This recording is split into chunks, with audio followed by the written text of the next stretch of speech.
Good morning, guys, and welcome out to Revolution. We're going to continue looking at the word ἀποστασία that appears in 2 Thessalonians chapter 2 and verse 3. And so as you can see on the screen, I've got the 16:11 here. So it says, "Let no man deceive you by any means, for that day shall not come, except there come a falling away first." I'll try not to put the cursor over the writing. "Except there come a falling away first, and that man of sin be revealed, the son of perdition."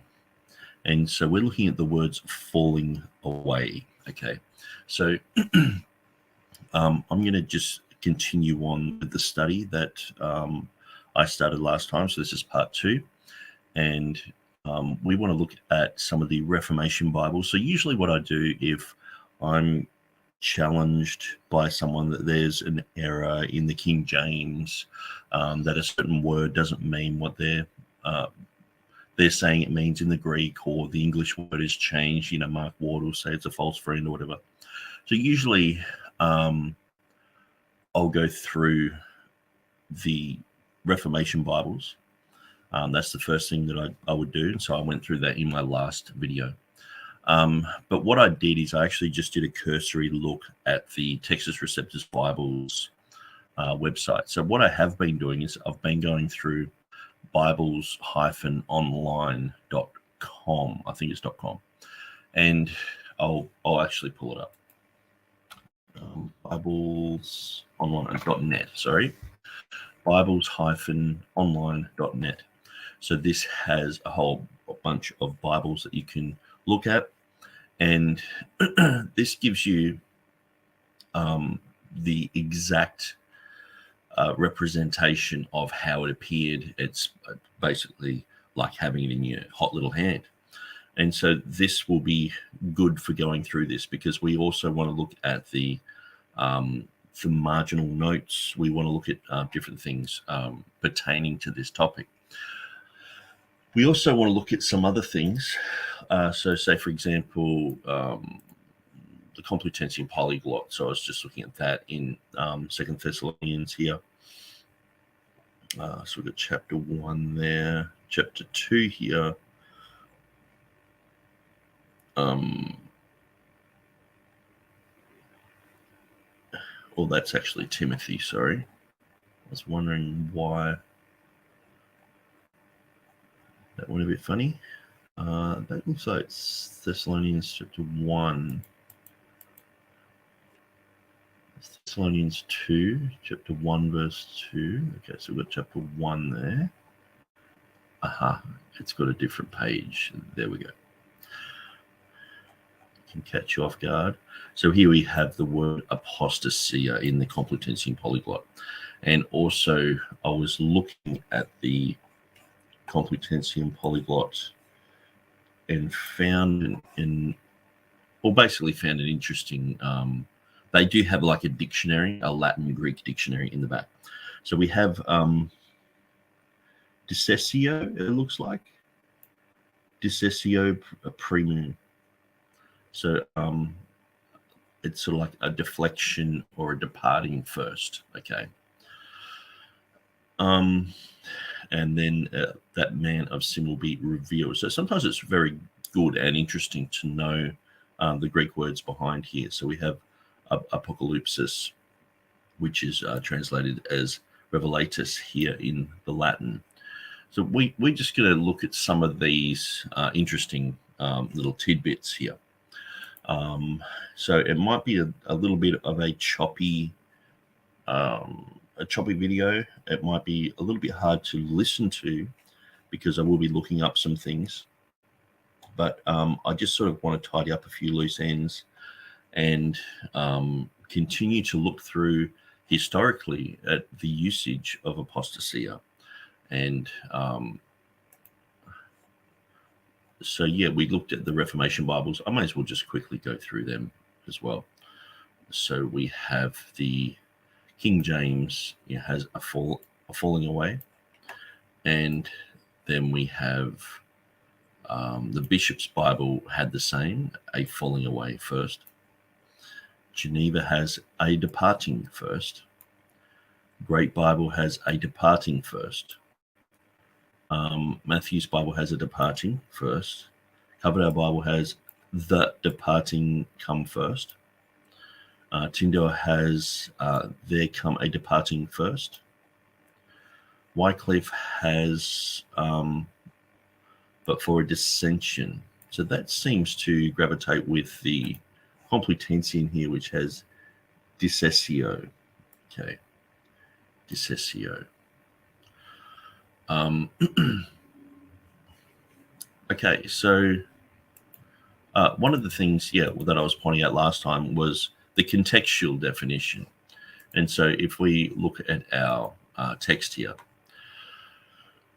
when we read through this, it is quite a negative context. And so we're looking at something that's talking about the Antichrist. This is saying, don't be deceived. This is happening. That's happening. There's going to be problems. And he's also addressing the fact that these guys are going through a tribulation, a time of tribulation. See, it says here in verse 6, it says, seeing it is a righteous thing with God to recompense tribulation to them that trouble you, and you who are troubled with us when the Lord Jesus Christ be revealed from heaven with his mighty angels in flaming fire, taking vengeance on them that know not God and that obey not the gospel of our Lord Jesus Christ, who shall be punished with everlasting destruction from the presence of the Lord and from the glory of his power. And so this church here in Thessaloniki, they were going through a time of persecution. They were going through a time of trouble. So they were assuming that this time had happened. The 70th week of Daniel had begun there in the midst of a tribulation. And so this is one of the amazing things. And now I actually put a meme up. Not a meme. It was actually just a post. Sorry. It's a little bit early here, so I can be a little bit starry-eyed. But I'll just quickly jump onto Facebook, and I might be able to show you what I put up there. It was about Corrie ten Boom. So Corrie ten Boom had said, okay,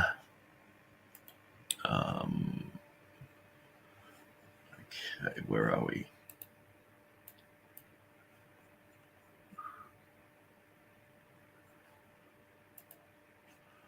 Okay, so I might just grab that there. Okay, so I've got written here, one of the silliest things I've heard of late is the anecdote of Corrie ten Boom. Now, I should really correct that because I've heard this for years. I heard this back in the 90s. So, but I should really say that I'm hearing this more frequently in, going through pre-trib material. The story usually goes like this. The Dutch heroine, Corrie ten Boom. So if you don't know about Corrie ten Boom, she used to harbor Jews in Germany when it was when they were gathering the Jews to take them to concentration camps. And so really good story. I recommend people look up The Hiding Place on YouTube. It's pretty boring. It's not, full of explosions and CGI or anything like that. It's just a pretty dull story. But for the Christian, you will get encouraged that Christians were doing their part in World War II. They were protecting people. They were helping people. They were sharing their faith. So it's a very interesting story. So Dutch heroine Corrie ten Boom declared in a 1974 article that when communism took over China, millions of Christians were tortured to death who had previously been assured, don't worry, because the tribulation comes, before the tribulation comes, you will be translated or raptured. So because people stupidly conflated normal tribulation with the time of great tribulation, then the pre-trib rapture position is wrong. So it's like saying that missionaries said that you'll be blessed with billions of dollars, but after many years this didn't happen. So saying God bless you is dangerous. Yeah, that's sort of, and I write, yes, that it is that dumb. That's how silly it is. Because what I find is, and I've got the book here, I think it's in 1972. And so what I find is people conflate terms, that they're not accurately defining their terms. And so I often find people, even with the word tribulation, that they just have a very hard time going through and understanding, what the word tribulation means. So I'm just going to get this other meme that I put up. So my photos here. Here we go. So I made this meme because I put Nick Sayers down the bottom. Because sometimes there is a guy, Texas Receptus Memes, and he puts up memes on my TR Academy. And I don't make those memes. So and sometimes when someone shares a joke, 9 times out of 10, they're good, they're funny. Sometimes they're not. And I'm like, people are thinking that I'm not funny. It's like it goes back to the days of being a class clown or something like that. So here we have Jordan Peterson. We all know, this meme, he was talking about a certain thing and the media just wanted to twist it. So he's saying something he wasn't. But he's just quoting Jesus here. And then shall be great tribulation. Now, it's not just great tribulation, because I could go through great tribulation today. There's been great tribulation in the past. The early Christians went through great tribulation. So we've got to be very careful even with the words great tribulation. So there's the word tribulation and there's great tribulation. But listen to this. Then shall be great tribulation, such as was not since the beginning of the world to this time, no, nor ever shall be. So he's saying there's never going to be a time of tribulation like what I'm about to talk about. And so I have her saying, so you're obviously speaking about normal everyday trials and tribulations. And he's just like, and this is what I find is people go, Paul said we'll go through tribulations. So we're going to go through the tribulation. It's like, you just left there going, really? Do you not read what Jesus said here? He said, it's just really frustrating. And especially when I'm listening to so many things about last days, and people will just it's almost like if you say after the tribulation, that solves everything. Like I've never read into Matthew 24 at the end of that's the rapture ever. Like new Christian read through it and went, oh, second coming, that's happened. And okay, that Matthew 24 right at the end, yep, second coming's there. And I've never read the rapture into that. He gathers his elect from the four winds and all that. It's like that's not the rapture. That's the second coming. It's, to me, that's very clear. But and usually people are after the tribulation of those days, just sort of emphasizing one word, and it's like, yeah, but the whole concept. And I'm going to start making videos on this. I think there is enough. What should I say? There is enough confusion in amongst Christians nowadays. And see, 20 years ago, 30 years ago, most people who I knew were pre-trib, almost everyone. And so, I've got really good friends who, are, I guess, they haven't really solidified their position. They've just said they're not pre-trib. So I know a lot of people who are not pre-trib. Okay, I know some people who were previously pre-trib and they're not anymore. I know some people who say that they're mid-trib, but I've gone through their material and I'm like, there's certain things I don't gel with. But yeah, so I guess there are a lot of issues, and there is a lot of need for this terminology to be clearly defined. So, then shall be tribulation, such as was not since the beginning of the world. To this time, no, nor ever shall it. So that means that this period of tribulation that I'm talking about, the 7-year tribulation period, is a time when there is problems for Christians. Now, and then people conflate the words wrath and tribulation. So you say, oh, there's going to be a 7-year tribulation period. And it's like, yeah, but the wrath of God is not going to be poured out on people. And it's like, don't get confused. If I say that there is going to be a huge persecution against Christians, where did I say that there's going to be wrath against Christians? No, that's a tribulation is obviously people persecuting Christians. When it's the wrath of God is coming upon the world.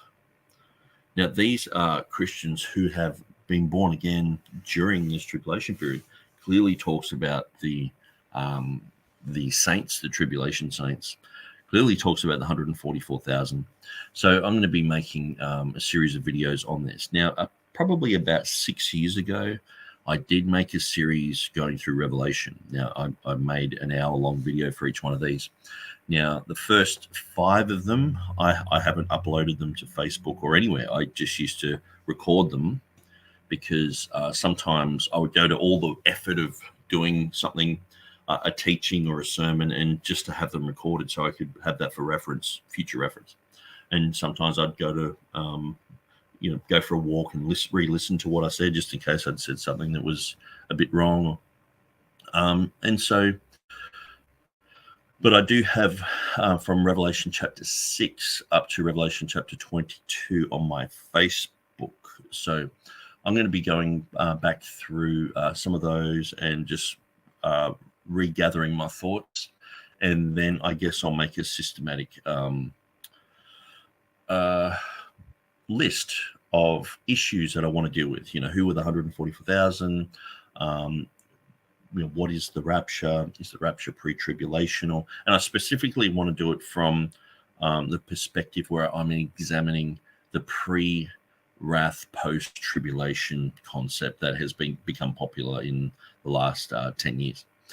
And so I have gone through Stephen Anderson's material, his Revelation series. I went through that when it first came out. Was just not convinced. But the first thing he said was God gave him a revelation when he was 12 years old that the pre-trib rapture was not biblical. And I was thinking, no. At 12 years old, you were probably reading Tex Mars material.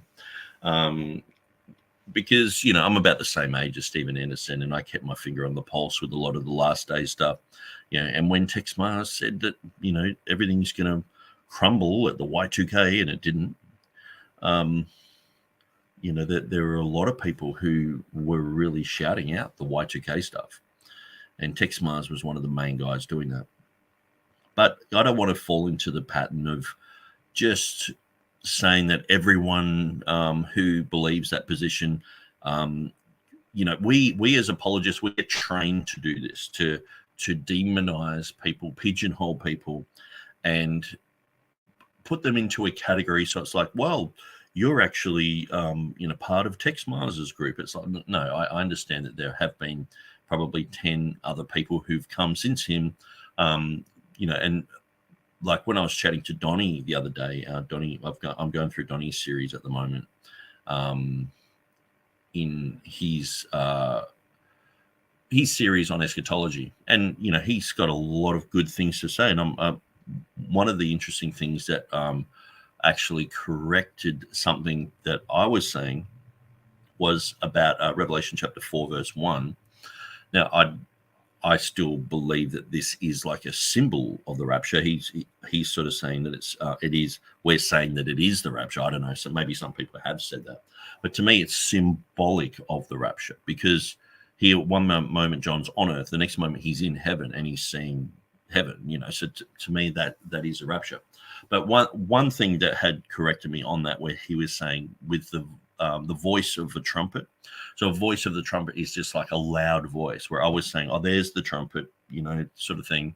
But there can be a bit of an obsession with the whole trumpet thing.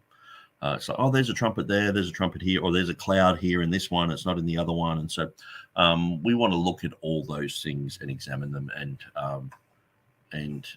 But I don't want to neglect either the fact that I'm going through a lot of issues on text criticism. And so I know that this issue can take up a lot of time, and there can be a lot of opinions. And so, the next thing you're debating, the 70th week of Daniel, and you're going through a whole bunch of stuff. And I do know quite a bit about the 70th week of Daniel. I do know quite a bit about the first 69 weeks, mapping that out. So basically, just trying to be humble. This humility is a correct evaluation of yourself. If I can play guitar like Steve Vai or Joe Satriani, I'm like a number 9 or 10, in the world. I'll be amazing. If I can play a guitar that's, I'm a beginner, well, I'd say I'm a number 1. Okay. So realistically, I have been up at the level of probably number 5, but I would say I'm probably nowadays, because I hardly ever play, I'm probably down to like a number 3. So that's just a correct evaluation of myself. I'm just being humble there. If I was at a number 7, I would say it. If I was like Steve Vai and I could play 3 or 4 guitars at once, and I would say I'm like a number 10. But and that's humility. It's not pride. It's not pride to say where your strengths are or where your weaknesses are. That's just being honest with yourself. We think that humility is always degrading yourself. It's not true. That's not correct humility. Humility is a correct understanding of where you are. So where would I be in eschatology land? Probably 10, 15 years ago, I would consider myself as being, 5, 6, maybe even a 7 on eschatology. But it's one of those things which I've just sort of put on the back burner, got involved with a whole bunch of other stuff, and then kept my finger on the pulse enough to sort of go, okay, well, there's this whole pre-wrath thing happening.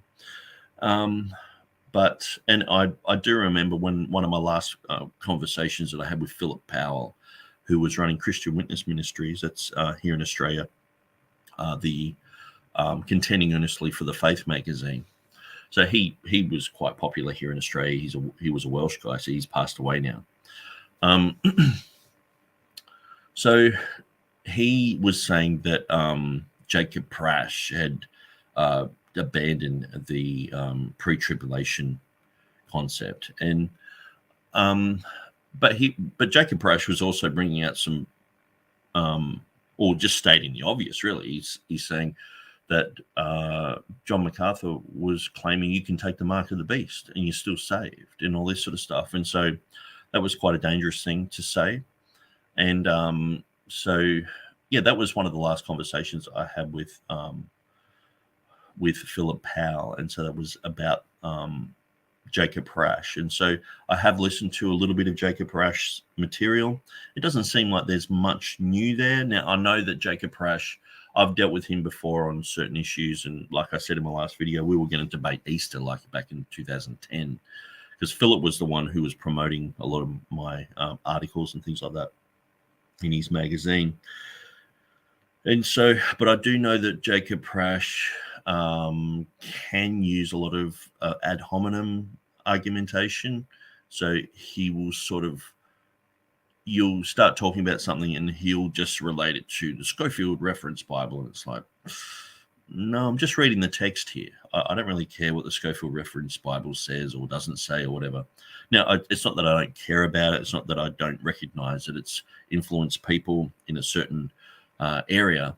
But at the end of the day, it doesn't matter what has influenced someone to think a certain way. Is it true or is it not? It's not just, well, I can relate that back to someone who's wrong, so you're wrong. That just doesn't fit. It's because a broken clock's right twice a day. I've often stated that when I first became a Christian, I had the Jehovah's Witnesses 100 times at my door. Now, I was out street preaching one day, and one of them, who I knew very well, he came up to me and said, "Oh, your church promotes war. That they say it's good to go to the army and all this sort of stuff." And that was true. Most of the leadership had been, part of the army. It was an American-style church, and they were like, "Oh, it's good discipline and all this sort of stuff." And they were saying, "How can you justify, shooting people and killing people?" And this is actually before like the 9/11 and the Iraq wars and invasion of Afghanistan and things like that. And so I was sort of like trying to defend it, but then there was something in me that just was like saying what he's saying is actually true. Even though he's a Jehovah's Witness, I'm debating against him. I'm saying the Trinity is true. I'm saying the deity of Christ is real. I'm saying that there are cults. But there was just this thing going, actually, Jesus was a pacifist. Can you see Jesus just pulling out a machine gun and just shooting his enemy? And so this is where dispensationalism to me makes sense, because Jesus didn't do those things. The disciples didn't start an army and start fighting back. But then you've got people today who just want to gravitate back to the Old Testament and go, well, God killed people. Let's do that, and sort of thing. And to me, it's not making sense. And that's why it doesn't make sense to me in the tribulation period. There are certain things that happen that God is not doing now. So why would it all of a sudden change? And so that's where, to me, dispensationalism makes a lot of sense. I know I'll be thrown under the Derby bus and, a few other, buses. There was one I was reading the other day, and I think it was Kent Hovind, actually. I was listening to him, and he was saying that the pre-trib rapture was a doctrine thought of by a girl in Scotland who had a dream, and she was like 15. I was just like, please, like, do we have to have this genealogical link to some psycho back in the past? Even I was listening to another guy who was doing a debate, and he was saying, well, during the time of Derby, a lot of evil concepts came up. You got to think of, the Westcott and Hort text was around, and then communism was around, and evolution was around, and the Jehovah's Witnesses and the Mormons. And, it was like, just because all these other things came around too doesn't mean that what we're talking about is evil.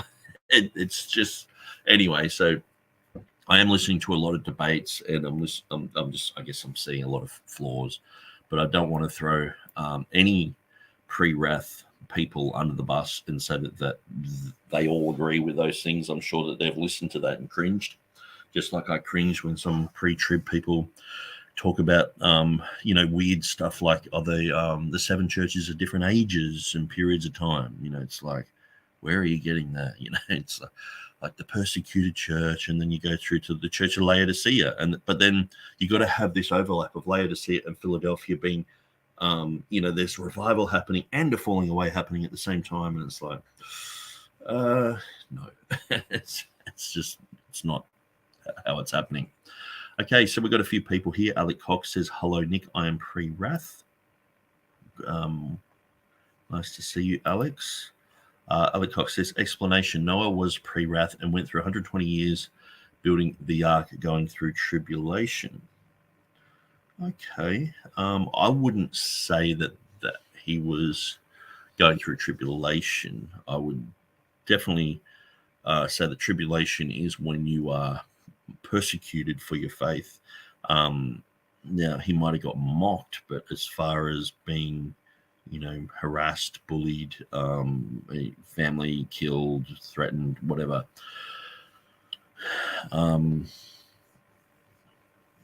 So anyway, I'll have to think about that one. Helg Evanson, amen, Brother Nick. Alec Cox, 144,000 is from the 12 tribes of Israel, are they not? I think that's just a typo. From the 12 tribes. Yes, I believe that. So I know that, and when I'm going back to Stephen Anderson, it's only just because that's what the first one that I watched with the pre-wrath stuff. Yeah, he was saying that there's no way to have Jews nowadays in the 12 tribes. I think that there is a way, and that's through God. God can, it's like looking at all the Bible manuscripts and saying, well, God can't piece together his word. Well, of course he can. He's God. He can do it even if they find 100 manuscripts like Sinaiticus and Vaticanus, and we have his word here today. And so when this 144,000 appear, it's going to be a miracle of God. It's going to be something God said it's going to happen. So I believe it's going to happen.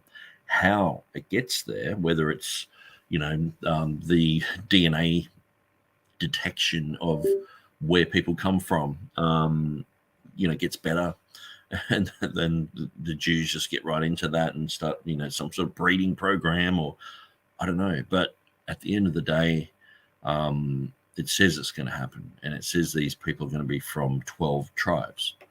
So I think that. When did the disciples of Jesus go through tribulation? Well, I don't think they went through the Great Tribulation at all. And so Jesus was asked several questions. They said, what shall be the sign of thy coming? Or first off, when shall these things be? And what shall be the sign of thy coming and of the end of the world? Or in the New King James, it's age, which is an acceptable translation for that, because it just means at the end of the period of time. And so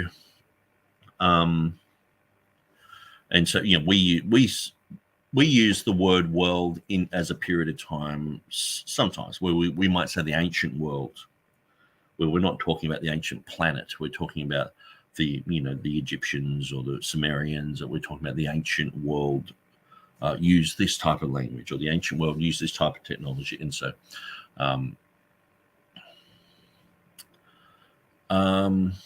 so when did the disciples, they didn't. So Jesus was, what they were saying, when shall these things be? So he talked about all the signs. Okay, so he goes through Matthew chapter 24, verses 3 to 14, I believe, is pre-rapture. Then from verse 15, he's talking about the abomination of desolation, flee to the mountains, all this sort of stuff. Sun and moon darkened.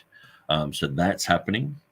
And then we get to the end where the second coming has arrived. And so he's talking about that. And it still continues on into chapter 25, because he doesn't stop. He just continues to talk. And so, but when did the disciples of Jesus not go through tribulation? Sorry, I'm not reading these properly. I'm just skipping over them and answering a question that you didn't ask. So, the disciples of Jesus, they were going through tribulation a lot of the time. And, the Bible says anyone who wants to live godly in Christ Jesus will suffer persecution. It's just part and parcel.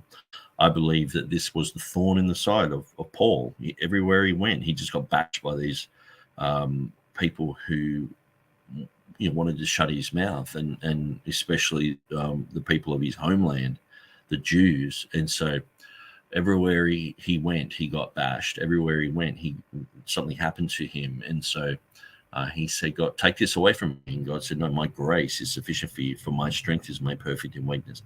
Jesus said, in this life, you'll have, all sorts of things, houses and, lands and all this sort of stuff. And, but he said, with persecutions, it's guaranteed you are going to suffer persecution. So this is probably one of the first things that we really need to teach new Christians, that you're going to suffer persecution, because this causes people to fall away.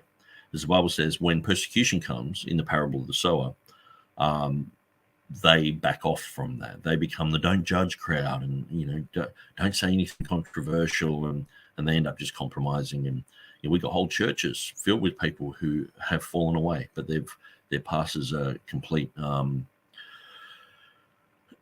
The pastors are completely backslidden. The churches are filled with backsliders, and but yet they're still in operation.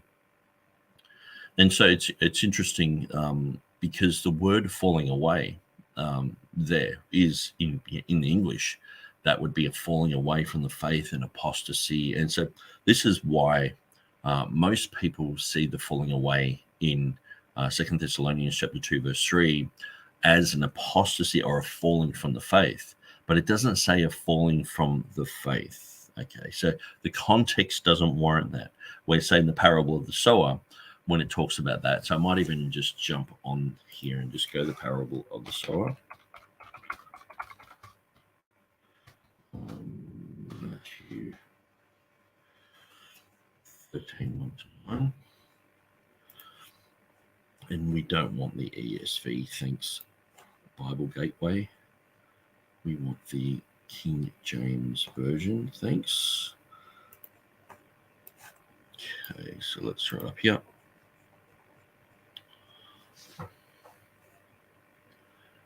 I'll read the full chapter.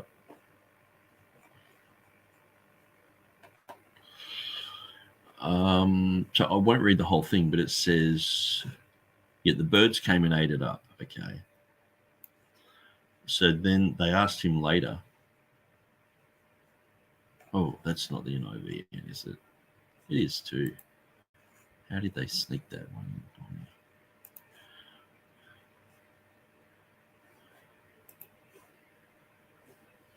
Okay. Yeah, the fowls of the air came and devoured them up. And then he says, he clarifies this with his disciples. So the first one is when they hear the words and they don't understand it. The wicked one just comes and takes away what was sown in their heart. So, but then you have those which receive a seed in stony places.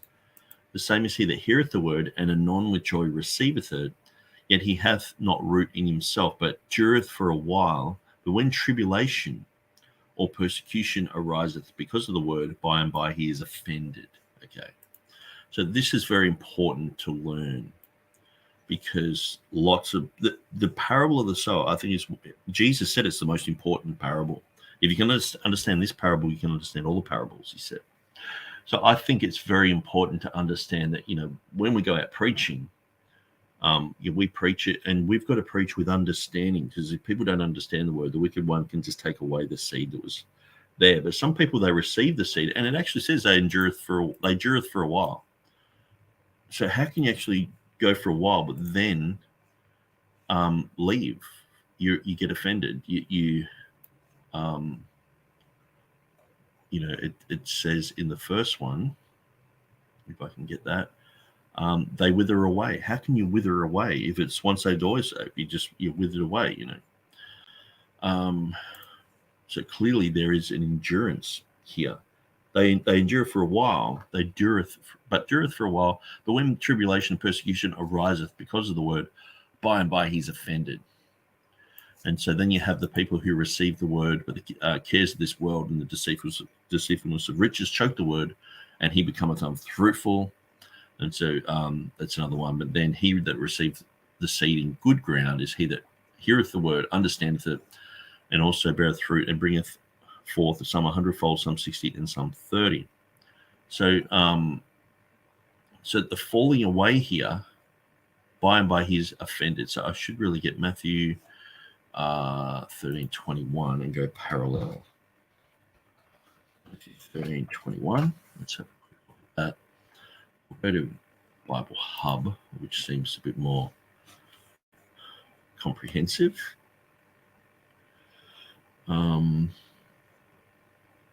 Here it says fall away.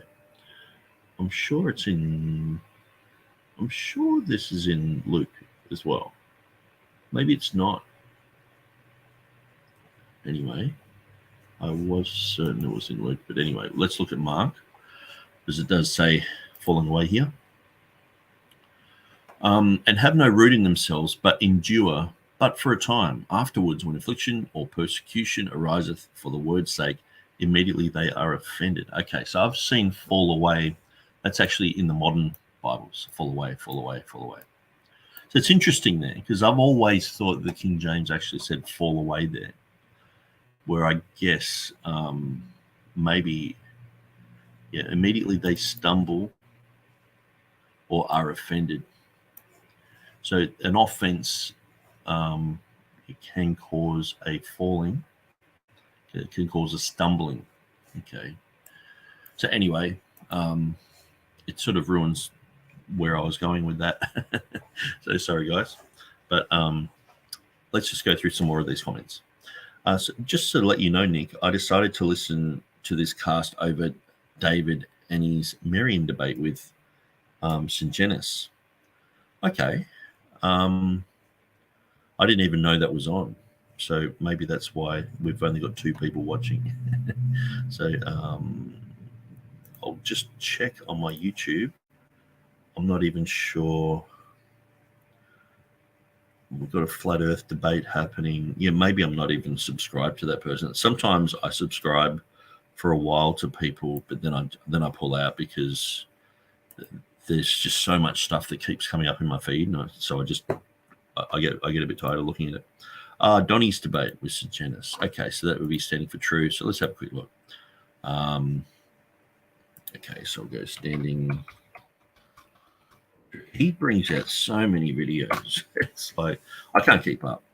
I'm trying to keep up with just the eschatology stuff that he's brought out in the last year, and it's like, man, it's a full-time thing.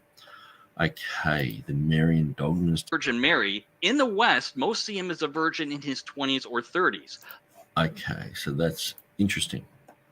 Yep, that's really interesting. Sometimes this suffering is just a natural part of one's life. Yeah,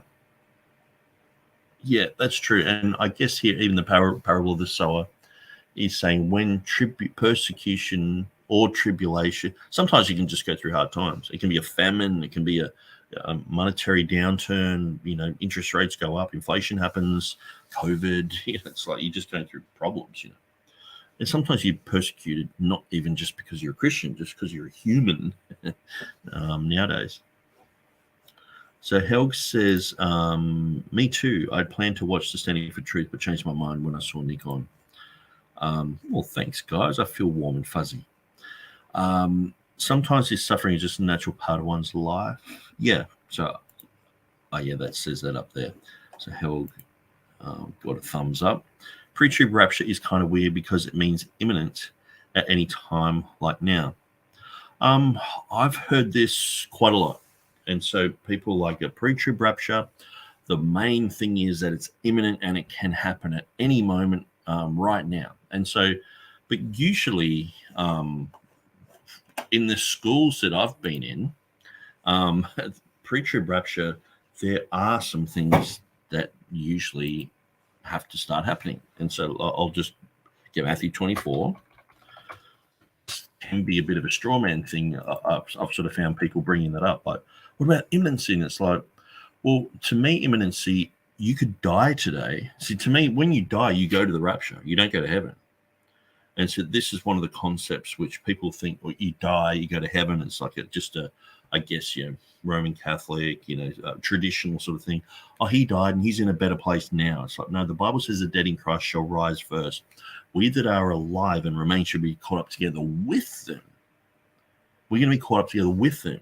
So we won't go before them, won't go after them. We're going to be caught up together with them to meet the Lord in the air. And so shall we ever be with the Lord. So Matthew 24, it's pretty clear. He says, beware that no man deceive you. Many shall come in my name saying, I'm Christ, will deceive many. Hear of wars, rumors of wars. And he goes through all that stuff. So to me, from verses 4 to verses 14, so 10 verses are all before the rapture. Okay. So these things, and that's why many times I preach that these things are all happening. And I can see these things happening. Many saying, I am Christ, they're deceiving many. You hear of wars or rumors of wars. See that you are not troubled, for all these things must come to pass, but the end is not yet. For nation shall rise against nation, the ethnos, epi-ethnos, nation upon nation, kingdom against kingdom. There should be famines, pestilence, earthquakes in various places. So we're seeing all that, the famines, the pestilence.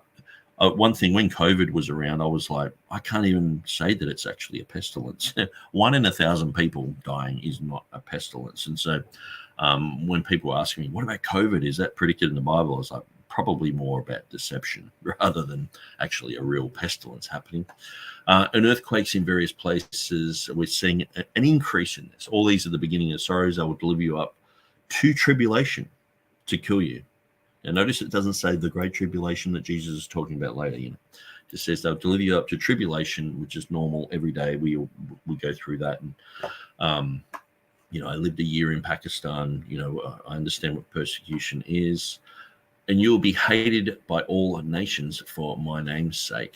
And many will be offended and betray one another and will hate one another. And then many false prophets will rise and shall deceive many. And because lawlessness will abound, the love of many will grow cold. But he that endures unto the end shall be saved. See, to me, the word end here is very key.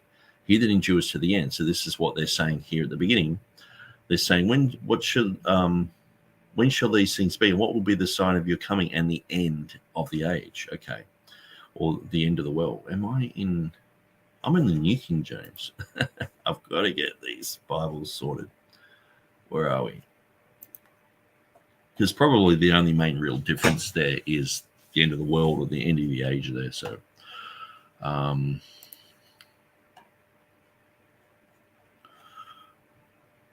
was wondering why there was, because I've got most of this memorized, and I was wondering why there was just the odd word here and there that wasn't working. I was like, man, I've forgotten that. But many shall be offended and shall betray one another and shall hate one another. And many false prophets shall rise and shall deceive many. And because iniquity shall abound, the love of many shall wax cold.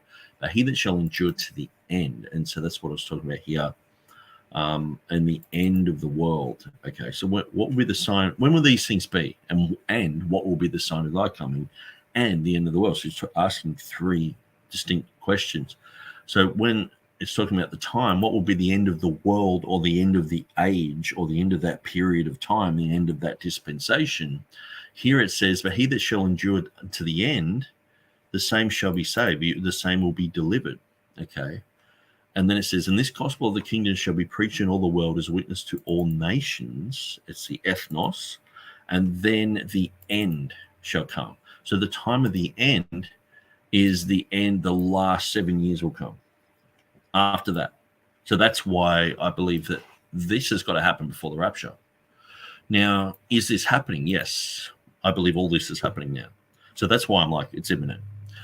If there was no persecution, if there was no wars whatsoever on the planet, you'd be like, okay, well, we haven't had war for like 100 years. I can't fit this in anywhere, but we're seeing all this and we're seeing an increase in this. And when you look at the parallel texts in, I might just jump to Mark 13. And then we'll go to Luke 21 as well. And I'll just look at a few things there. So we see a very similar type of build-up where you see us out all these things, there shall be not left one stone upon another that shall not be thrown down. And as he was upon the Mount of Olives over against the temple, Peter and James and John and Andrew asked him privately, tell us, when shall these things be, and what will be the sign when all these things shall be fulfilled? Jesus answering them began to say, take heed that no man deceive you, for many shall come in my name, saying, I am Christ, and shall deceive many. And when you shall hear of wars and rumors of wars, see that ye be not troubled, for such things must needs be, but the end shall not be yet. For nation shall rise against nation, and kingdom against kingdom, and there shall be earthquakes in divers places, and there shall be famines and troubles. These are the beginning of sorrows. But take heed to yourselves, for they should deliver you up to councils. And so this is another thing. See, to me, this is what Dave taught. This is what my friend Philip Powell taught. This is what Joseph Chambers taught. I don't know anyone who thinks that this period in Matthew 24, Mark 13, Luke 21, that first section is the seals. Now, I know Thomas Ice teaches that, and so I guess he's like, I'm the head of the Pre-Tribulation Research Center. So I thought the other day maybe I should make myself the head of the Pre-Tribulation Academy or something, because it's really weird. I've got 50 different Facebook groups, right? Now, some of them are just dead. Some of them are very active, and I just don't have time to work on them all. Like the Learn Biblical Greek ones have got like 3,000 or 4,000 people in it. The Exposing the Roman Catholic Church has got like 7,000 people in it. Texas Receptus Group's got like 7,500 people in it. But the one that's got all the activity is the Texas Receptus Academy. And I've noticed people just having that word academy, people are like, oh, it's an academy. This is accredited. This is like, and it's just a name. It's just a different name. So I thought maybe I'll have the Pre-Trib academy, and then I'll become the pre-trib guru just because of the name, you know. And so that, I think this is what Thomas Ice has done. He's like, well, I'm the director of the pre-tribulation research center, and so he's become the guru. Now, I do know that he knows a lot about this issue, but I don't necessarily agree with his findings. Now, on this apostasia thing, apparently, I haven't read his material on it actually, but apparently he believes that apostasia is a departure. So that's what I was talking about in my previous video. So we're going to go back into that, but I'm just sort of answering some of these questions and jumping around. And I guess I've got a lot of eschatology stuff on my mind at the moment, so I'm just sort of speaking what's on my mind. So one of the things is people say that there's going to be all Christians they want this hope of the pre-trib rapture because they want to escape tribulation. But in my timeline here, it says, but they will take heed to yourself, for they will deliver you up to councils, and in the synagogues you'll be beaten, and you shall be brought before rulers and kings for my name's sake as a testimony against them. And in the other synoptic sections, it clearly says they will kill you. They'll deliver you up and they will kill you. So we're not trying to avoid persecution. I've never thought that the rapture is avoiding persecution at all, or any type of infliction, getting bashed, getting killed, getting your head cut off, whatever. I've never thought of that. And so, but this seems like it's a main thing that gets said, that our pre-trib people just want to escape this time. And it's like, well, look, I didn't write the timeline. I believe Jesus did, and I believe that I'm reading it correctly, and that I'm going to be taken away. But great tribulation doesn't mean that you're going to be, persecuted more than anyone ever has been. It just means that there's going to be a large number of people at the same time killed. So just say, all that happened in the early church. So some numbers have even gone up to 160 million Christians in the early church were killed in Rome. They were just using it as candles and stuff. Is the fire going to be hotter in the tribulation period? No, it's exactly the same type of persecution, exactly the same type of tribulation, but it's a great tribulation. It's going to be more numerous. It's going to be more people involved, and probably just because the population is going to be bigger. And so, but to me, this happens after the rapture. So that's why people believe there's going to be rapture. Then there's going to be a time of people reflecting and repentance and going, man, we've missed this thing, and they turn to Christ. And so, here it actually says that. And then they'll lead you, deliver you up, take no thought beforehand what you should speak, never what you premeditate.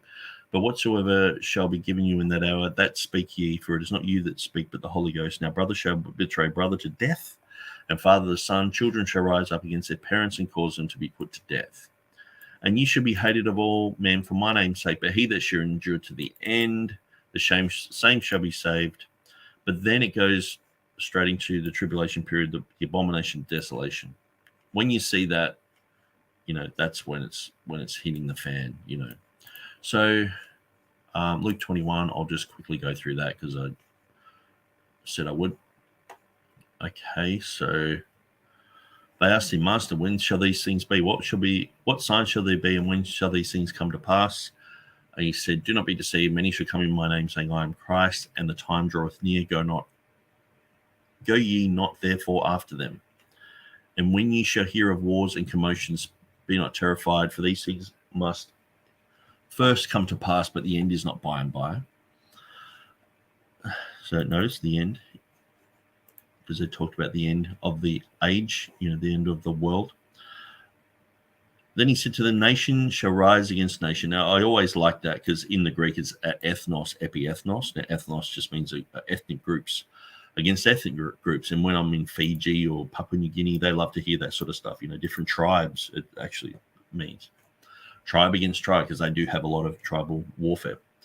And kingdom and great famines shall be in divers places, and great earthquakes in divers places, and famines and pestilences and fearful sights, and great signs shall there be from heaven. But before all these things, so before all this, they shall lay hands on you and persecute you, delivering you up to the synagogues and into prisons, being brought before kings and rulers for my name's sake, and it shall turn out to you for a testimony. Settle it therefore in your hearts not to meditate before what you shall answer. For I will give you a mouth and wisdom which your adversaries shall not be able to gainsay or resist. And you shall be betrayed by both parents and brethren and kinsfolk and friends, and some of you shall they cause to be put to death. And you shall be hated of all men for my name's sake, but there shall not one hair of your head perish. That's a very interesting verse, because if you're going to burn to death, hasn't your hair perished? Well, you get a new body. In your patience possess ye your souls. Okay, so then it changes and it goes, okay, so, and when you see Jerusalem compassed with armies, know that desolation thereof is nigh. So it starts talking about the things that are happening. There's going to be, the Battle of Armageddon. There's going to be, sun, the moon, the stars, distress of nations, waves of the seas, roaring. But notice here it says, and when these things begin to come to pass, okay, so the beginning of it, then look up, lift up your heads, for your redemption draws nigh. So it didn't, if we just go through even just this section, okay, so he's talking about persecution. Then he's talking about, okay, Jerusalem surrounded by armies. So he's gone through a next section. He's saying at the beginning of all that, your redemption draws nigh. Okay. Then he goes off into a parable of the fig tree and things like that. Heaven and earth will pass away. My words will not pass away. But what's interesting, listen to this verse. This is a verse that doesn't usually get quoted a lot. Watch ye therefore, and pray always, that you may be accounted worthy to escape all these things that come to pass. All these things that come to pass. All these things. And to stand before the Son of Man. So you can escape all this. And so how can that be? In the rapture. To me, it's pretty clear. All this stuff that's happening, you can escape it. And so, anyway, we'll get more and more into that. So I'll probably do some in-depth study into Matthew 24, Book of Revelation, etc. So I was answering some questions. So great questions, by the way. It's triggering a whole bunch of things. Didn't you know, Nick, that we are in the time of the Church of Laodicea? Yeah, I hear that from a lot of Baptist guys. I guess that's a Scofield reference Bible. Maybe it doesn't say that. Maybe it does. But yes, some people are saying that that's the different ages of the church. I think it was Clarence Larkin who sort of came up with that concept. But yeah, but then they've got to say, no, we're the faithful church of, because that, if they're Laodicea, if their church that's got all the timelines right and everything, and then they're like, oh, actually, are we Laodicea? It's like, well, we better say that the Church of Philadelphia is like, it's like a race, they're side by side and they're competing with each other. It's like there's a falling away and there's a faithful remnant there. Alec Cox says, God knows his sheep. The sheep know him as to the 12 tribes. Yeah. Okay. So I would say, just because specifically it says in Revelation, they come from 12,000 from this tribe, 12,000 from that tribe. To me, it's like, it's very clear that it's very literal. Helg Evanson, this is a possibility of truth. Never before has the earth seen such trouble with world leaders and unnecessary wars. Yeah. There's half the time we don't even know what sort of wars are happening in Africa, or you just hear about Yemen. It's like, Israel bombing Yemen, and it's like, well, how long has that been happening? And wars and rumors of wars. Alec Cox says, I love my King James Version. Authorized version is so much simpler than the newer versions in explanation of language context used. Yeah, and sometimes there's key things, and this is one of the issues that I brought up in Revelation chapter 5 in the recent debate that I had, because to me, Revelation chapter 4 and Revelation chapter 5 are before Revelation chapter 6. So the metatafta has started in the after this has started in chapter 4. So it has here that they're saying with a loud voice, "Worthy is the Lamb." Hang on. Yeah, they sing a new song saying, "Thou art worthy to take the book and to open the seals thereof, for thou wast slain and hast redeemed us to God by thy blood out of every kindred and tongue and people and nations, and hath made us unto our God kings and priests, and we shall reign on the earth." Now, this has been changed in the modern Bibles to, "For thou wast slain and has redeemed man," or sometimes them, to God by every kindred and tongue, people and nation, and has made them, or has made man, unto our God kings and priests, and they shall reign on the earth.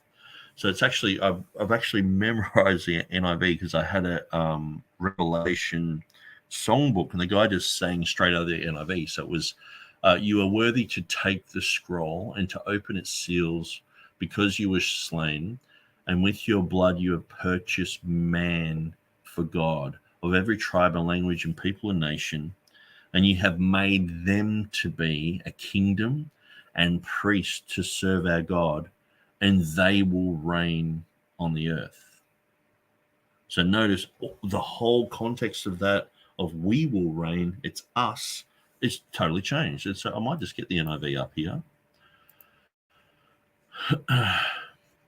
Actually, that's not going to work. Press this button and the magic happens. Modern English version. Ooh. No thanks. I want to go to a real toxic one.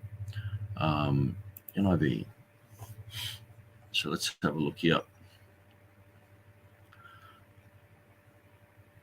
Okay, they're saying a new song. "You are worthy to take the scroll and open the seals, because you were slain. With your blood you have purchased for God persons." So this must be the newer NIV, because the album that I had was like in the 90s, so that would have been the 1970s.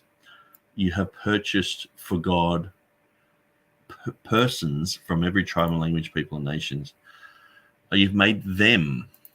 And notice here in verse 10, it's "you have made us." Made us. So it has redeemed us in verse 9. "With your blood you purchased for God persons," not us, not them. And then it's "made them kings and priests to serve our God, and they will reign," instead of "we will reign." So you can see clearly, if you're reading in modern version, these guys are singing in heaven that they've been redeemed by the blood of the Lamb. That means the raptures happen. In chapter 5 of Revelation, the raptures already happened before the tribulation period. If you're reading a new Bible, NIV, it's talking about someone else. You've redeemed someone out there, It's like, or the church, Instead of, no, this is the church singing this. It's talking about us. We shall reign on the earth. And so, to me, it's very important. So Alec Cox says that is a possibility. Yes, actually, I read through that. Recommended Ken Johnson, THD, The Rapture, page 66 to 73. He interprets apostasy as departing from the faith. He has some interesting exegesis of 1 and 2 Thessalonians. He's pre-trib. Okay, thanks for that help, because I want to look at all sides. To make a logical conclusion. And I have been doing that. The ones that fell away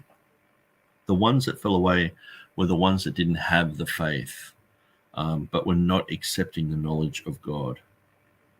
Okay, so that's where I would think that they did have faith, but they've lost that faith.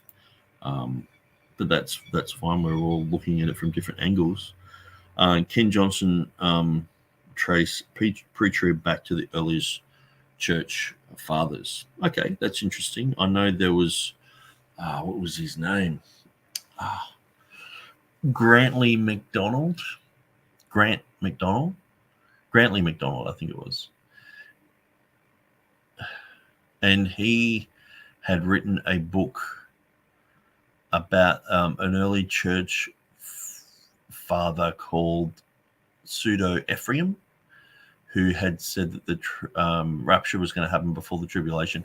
But what amazes me is that, it's like, oh, who's believed this rapture thing anywhere in the church history? And it's like, oh, people are put aback by that. Like, oh, okay, well, we can't really, slim pickings. We can't really find that many. But if I was to say to most pre-wrath people, okay, so who's the Antichrist? Well, it's definitely not the Pope. It's like, well, pretty much everyone thought it was the Pope for like 1,000 years. So you're going against them. Who's the woman riding the beast? Well, that's this and that's that. Oh, it's America. It's like, is that an early church? So this is the thing. How come they're allowed to depart from early church concepts when it suits them, but when it's like you're talking about pre-trib rapture, it's like everyone in the early church had to be in complete agreement. And the thing is, there's so much of the early church writings that we don't have. We've probably only got about 20% of the early church writings, and let alone and I'm talking about what we actually have that's not translated from Latin and Greek, let alone what is missing as well. And so we've just got to be careful that we've got to get our doctrine from the Bible. I mean, I don't care. I've got doctrines that no church fathers, there's no real historical link back to a church. I've never looked at the church writings and gone, well, there it is, but I see it in the Bible. And so I just have to go, well, sorry, guys, I have to follow Scripture over anything else. But the earliest fathers in the New Testament support pre-trib.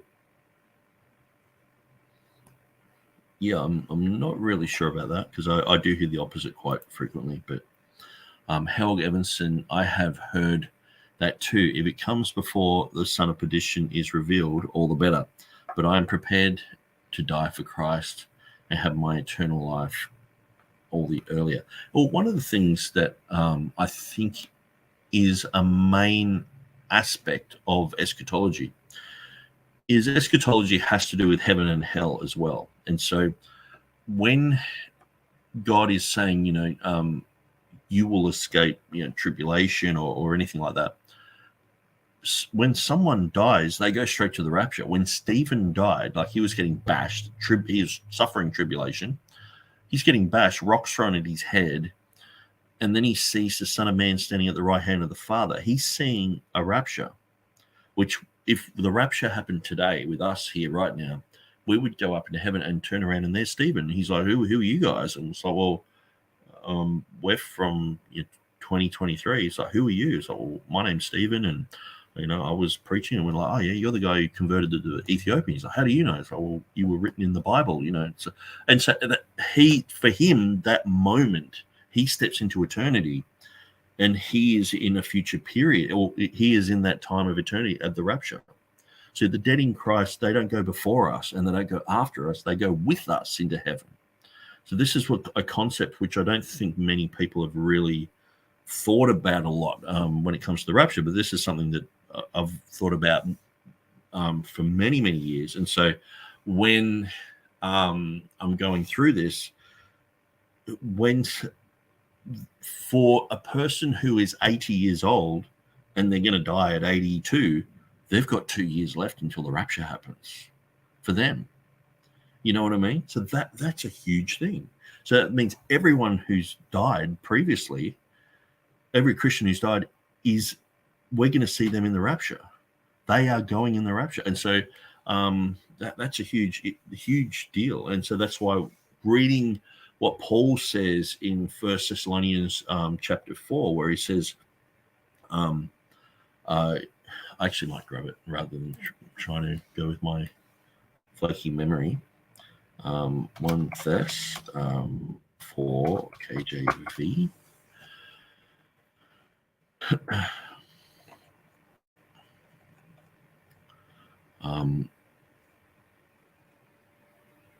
But I would not have you be ignorant, brethren. So people can be ignorant of this.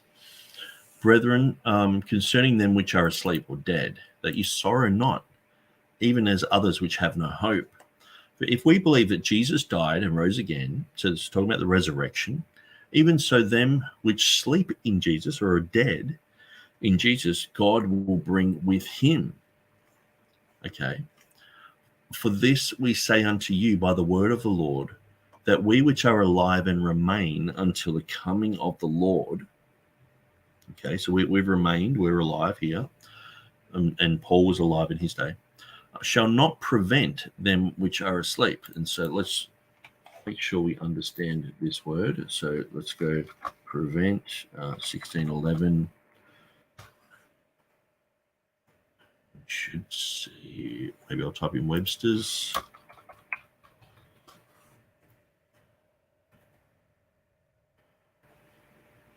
So it looks like it just means to hinder, prevent, to go before, or to proceed. I prevented the dawning of the morning and cried, to proceed, as something unexpected or unsought. The days of my affliction prevented me. 2 Samuel 22. And number 3, to go before, to proceed. So it does mean like to proceed. That's what I'm thinking.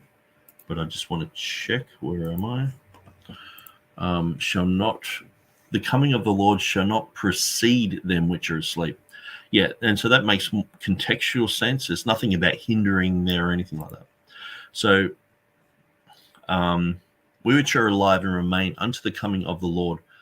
So we won't go before them which are asleep, because that's what they were worried about. Like, will we go before them? Are we going to see them when we get there? Or do we have to wait 1,000 years and all this sort of stuff? And then it says, for the Lord himself shall descend from heaven with a shout, with the voice of the archangel, and with the trump of God, and the dead in Christ shall rise first. Okay, so they're going to rise first. Then we which are alive and remain shall be caught up together with them. So that's the key words, with them, in the clouds.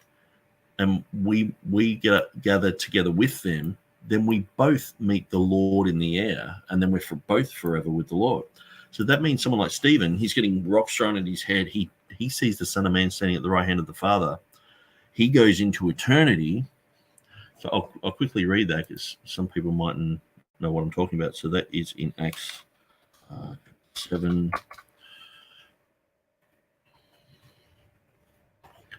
Right at the end, I'm pretty sure.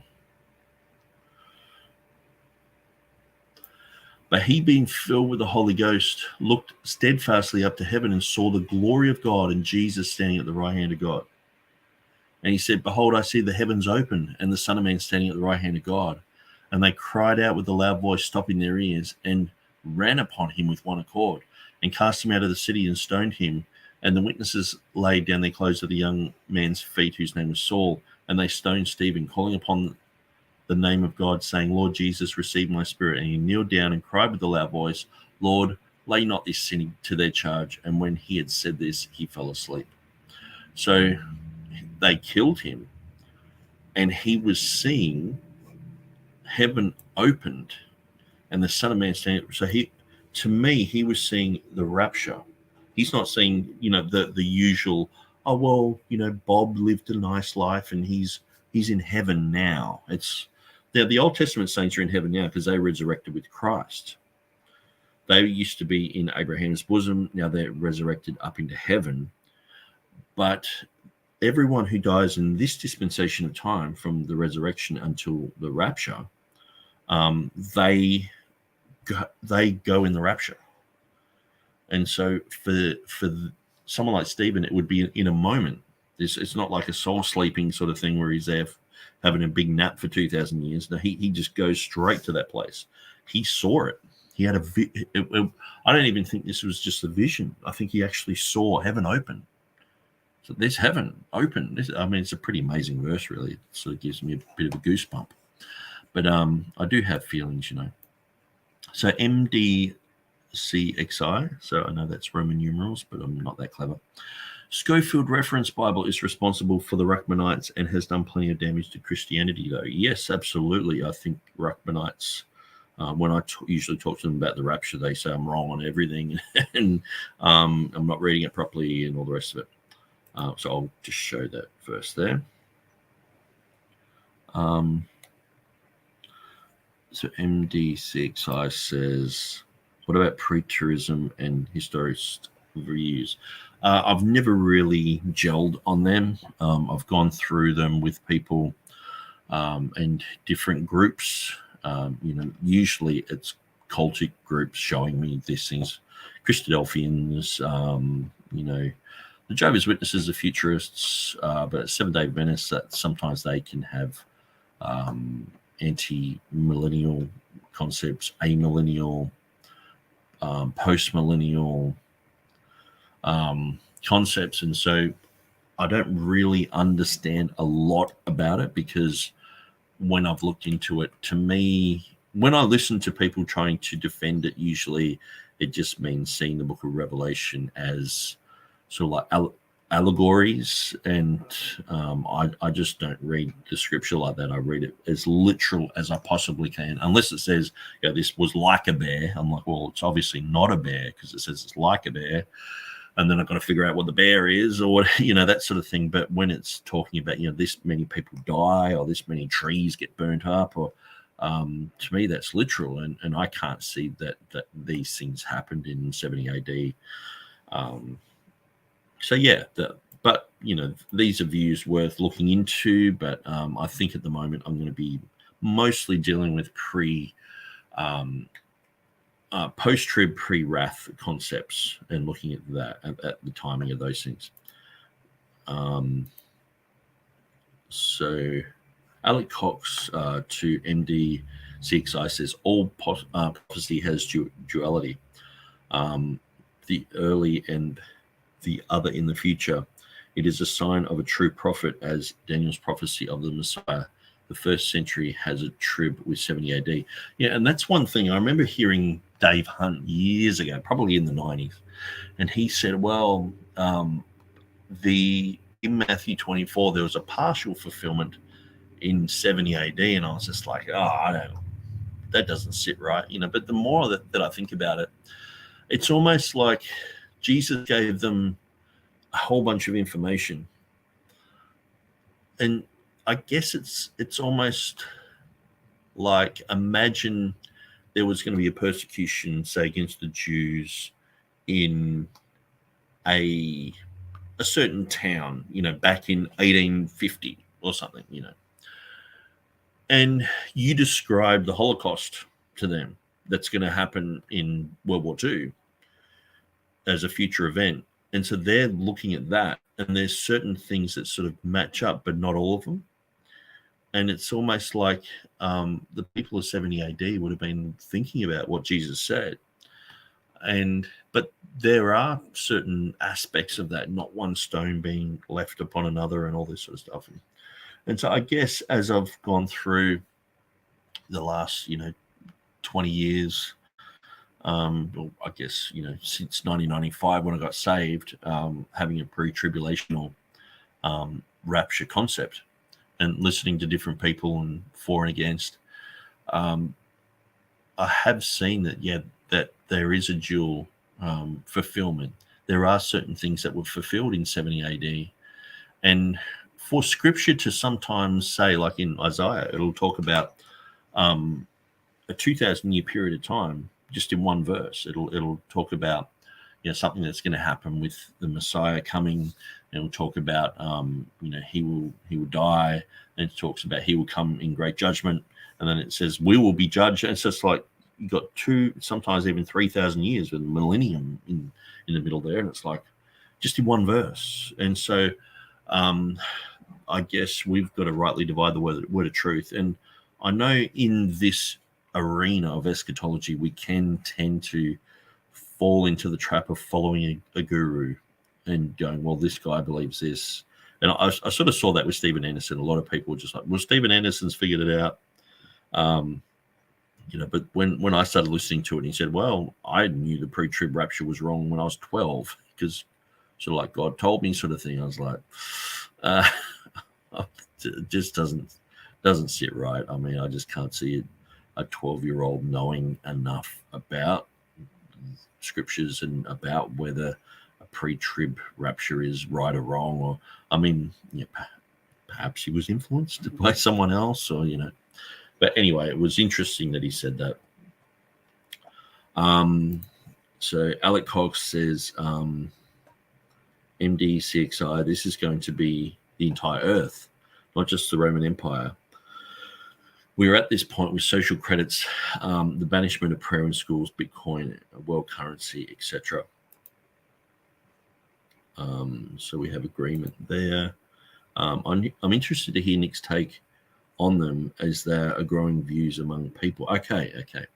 So, so I guess when I've heard people explain preterist concepts, usually it just comes down to because you counter their concepts with, okay, so when did the mark of the beast happen in 70 AD?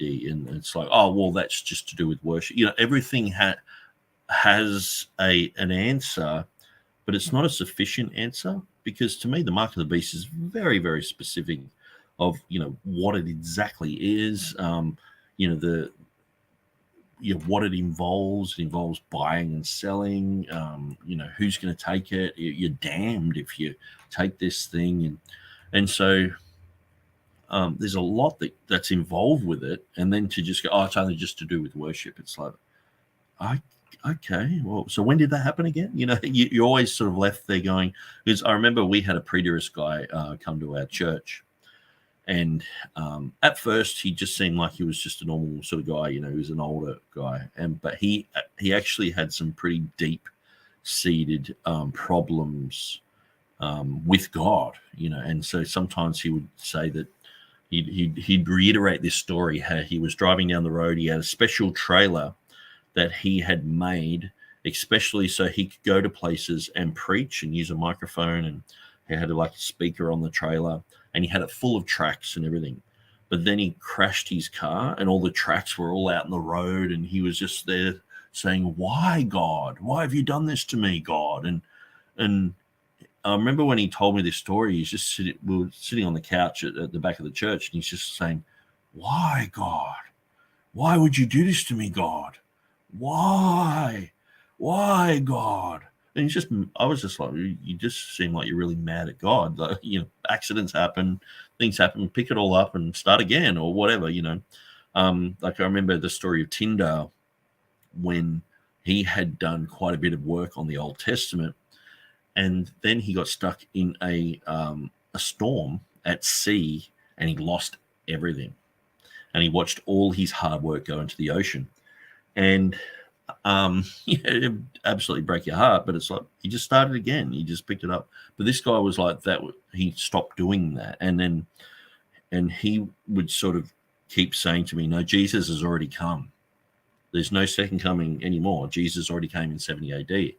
And so I'm like, straight away, I'm like, okay, so when was the mark of the beast? And he's like, oh, well, that's to do with worship. And it's like, okay. And then I remember he came up to me. I'm there, at a church service, music's pumping. I'm there, worshiping God and singing. And he came, I had a heavy tap on the shoulder, like, "Hey, you." I'm like, "Oh, what's going on? Emergency?" And he had the Bible. He was this little guy, and I'm 6'4", And he's like, "It says here, and this generation shall not pass until all these things happen." And he just was laughing, like, see, like this, in the middle of a worship thing. Like, I'm like, I said, look, because to me, Jesus is talking about this generation, the future generation, that generation, the generation that he's speaking about. And so, we sort of went through this quite a bit, and he kept bringing up, Jesus has already come back, and I'm like, well, what about in the book of Revelation? It says, this is going to happen. Oh, that's just an allegory. So pretty much anything that didn't fit in with 70 AD was just an allegory, So You don't take it literally. But he passed away, and before he passed away, he was saying some pretty off-the-wall things, which I would consider to be heresy. But the pastor of the church just sort of, he didn't want to rebuke. He doesn't really ever want to rebuke anyone, I don't think, which is a shame because it's his downfall. And, oh, this guy's a good guy and all the rest of it. And if you're just a nice, happy guy, then you're saved, Doesn't really matter what you believe with some people. But I always thought in my mind, this guy's not right with God. There's something's happened there, and he's gotten bitter. But he was saying that he was previously, pre-trib rapture and all the rest of it. And so anyway, that's my story. So many of the youth today seek to change the world in a positive light. So to seek views that support the hope they desire for the world. Yeah, that's true. I prefer to see the world as it is, it's a bit like a Warsaw ghetto.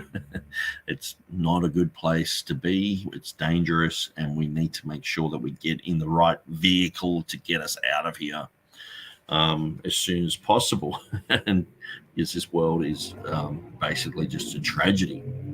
So I remember explaining it to someone once. They said, it's so nice when you look over a beautiful sunset, and this was a pastor's kid. I said, I look at it differently. I see, if I'm standing on a beach, I'd see the effects of the flood, which is a catastrophe that killed the world. And the effects of the atmosphere and everything is different now because of a judgment. And pretty soon, God's going to destroy it again. And that's always in my mind. And they were like, man, you're so negative. I'm like, yeah, but, you're standing on there looking at the sunset. I'm standing there thinking about places I've been, faces I've seen, starving people, driving down the road in Pakistan and 20 people coming and banging on your bus window, and they're heroin addicts and they need money. And you're like, what do you do? And life in most places sucks. I remember I was talking to someone recently, and they were talking about mental illness. And I just said, the thing is, being depressed is probably the most logical thing. If you're in Warsaw Ghetto and you're walking around with a big smile, like, hey, what a day. Oh, sun's out or snow's out or what, you'd be a lunatic. So why would we're all going to die. I think it was a non-Christian group. I said, we're all going to die. Most people are going to get sick and die. Most people are going to live miserable lives, chasing money all their life. And at the end of the day, it's a very dark and evil world.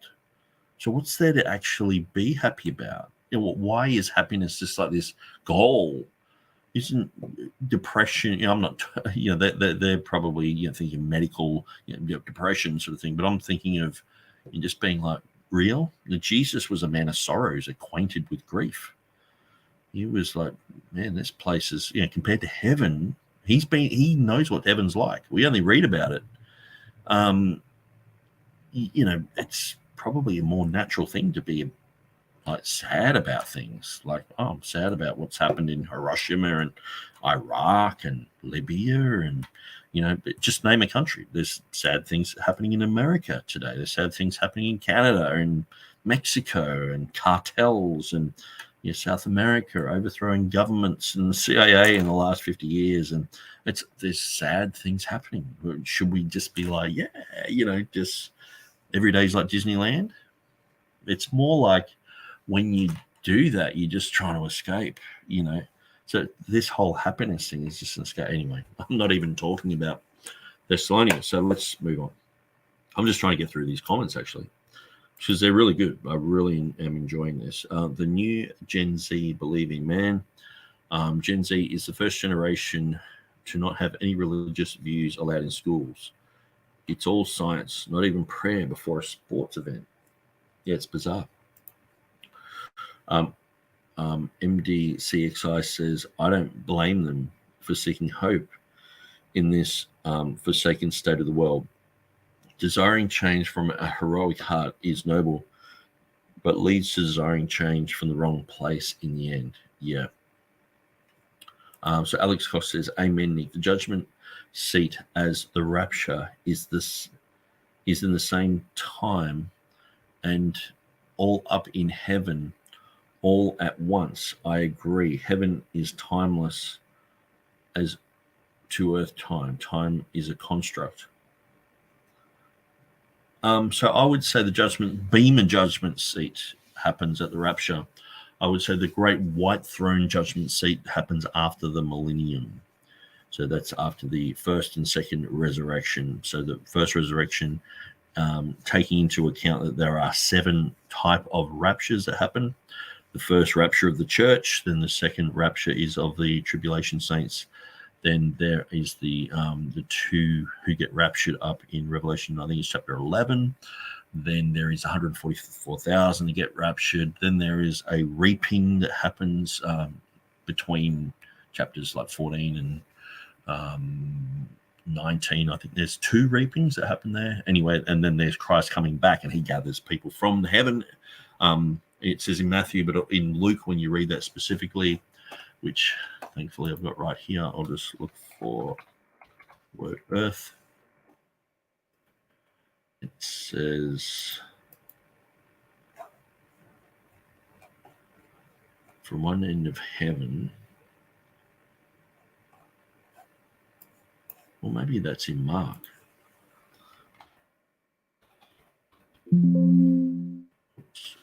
Earth. Well, it's definitely in Luke 21.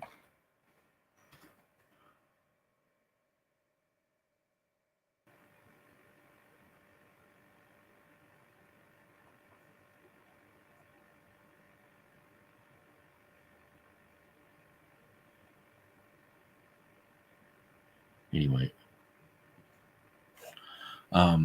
it does say in Matthew, it says he'll gather the people from one end of heaven to the other. But in Luke, this same parallel verse says from one end of heaven to one end of earth. So maybe I should look up heaven there.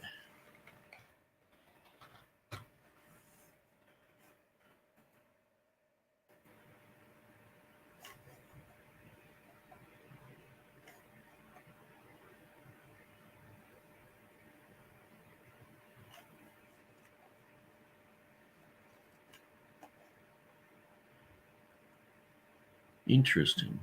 Yeah. Okay, I'll have to re-look that up. And this is the problem. I guess I'm realizing I'm getting old. And these type of concepts that I've had fresh in my mind, 10 years ago, I haven't really thought about them that much, except they're just theological truths that are in the background. And when I read through the Bible, I'm like, okay, well, that's true. But to debate them and argue them, I haven't really. That's why I'm doing these videos. I'm trying to refresh myself, press the reset button and go through a lot of this stuff and go, okay, well, and because the thing is too, what I find with the post-trib pre-wrath position is I haven't really spent much time debating with people on this, where post-trib stuff, mid-trib stuff, I was debating this quite frequently with people back in the 90s and back in the early 2000s. And so Helg says, Nick, I meant the New Testament, the earliest fathers, and they support pre-trib. That's good.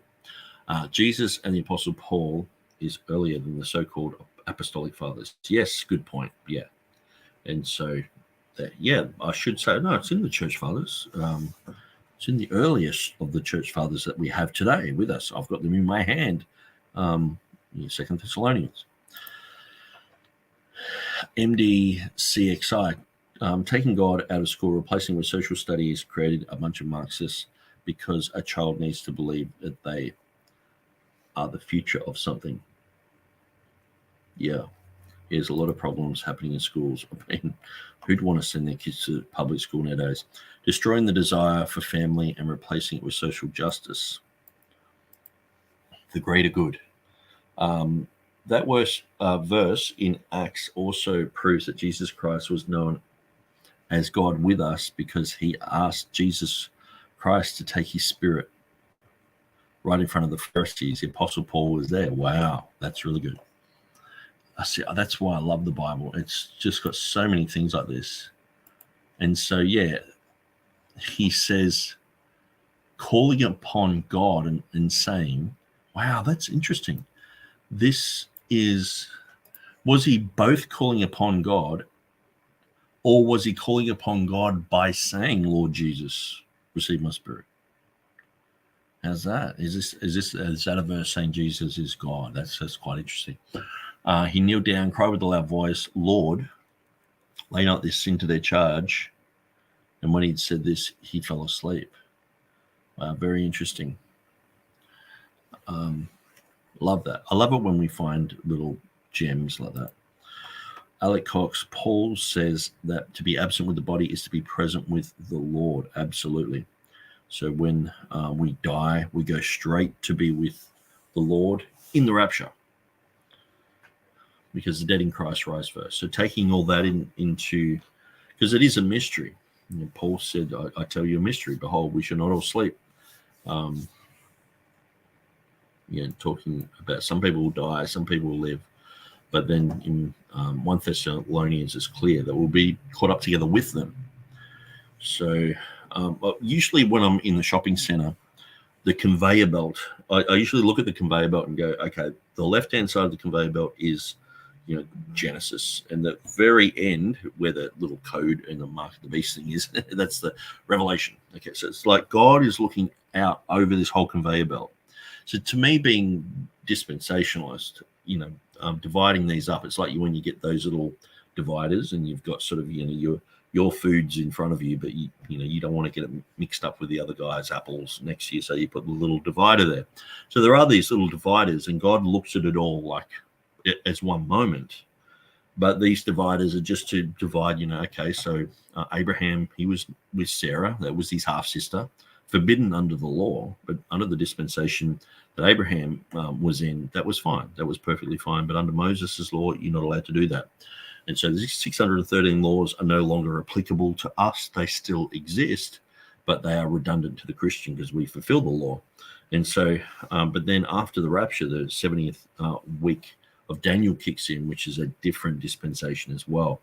And so then the millennium, there's different rules. I mean, you're going to have kids playing with the cobra in the cobra hole and holding up the snake and going, hey, look, mum, and it's biting him on the face. And she's like, oh, that's so sweet, and that's going to be the millennium. And so it's not happening now. And so when you start mixing these ages together, that's when you get confusion. The Jehovah's Witnesses, what they do is they get the 144,000 that are in the future time of tribulation dispensation, and they bring it into today, and they say, oh, we have the 144,000.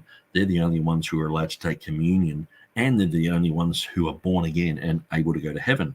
So when they're reading through the Bible and says, you must be born again, they read that as only the 144,000 who are in their church.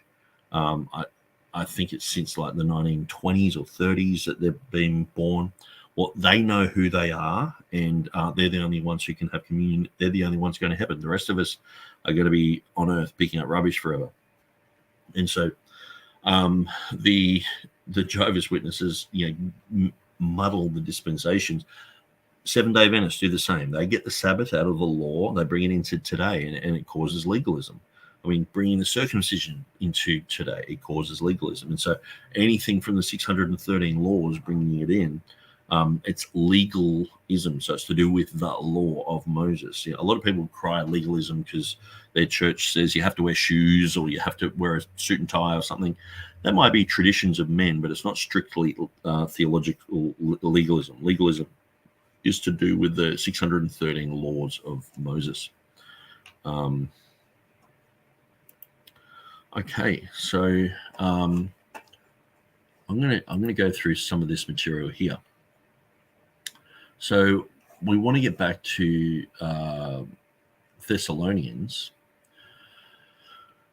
So the day of the Lord. So most modern Bibles. So usually, some of the things that I go through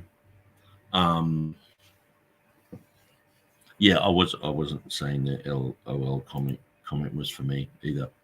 Sometimes I don't know who's commenting either. Some people contact me on Facebook and their pictures are different, and sometimes even their name's different. And here they think that I know who they are, but I don't. But yeah, so sometimes we're really friendly and we're chatting and all the rest of it, and then I'm like, I have no idea who they are. But and so sometimes I can read a comment and think that they're not for me or they're against me, and half read it. But you know, we seem to get there in the end. But so 1 Thessalonians, yeah, usually what I do is I go through the Reformation Bibles. I'll go through and define things like Webster's. So maybe falling, maybe it even has falling.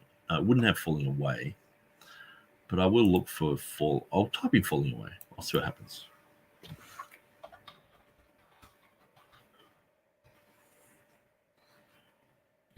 So to fall.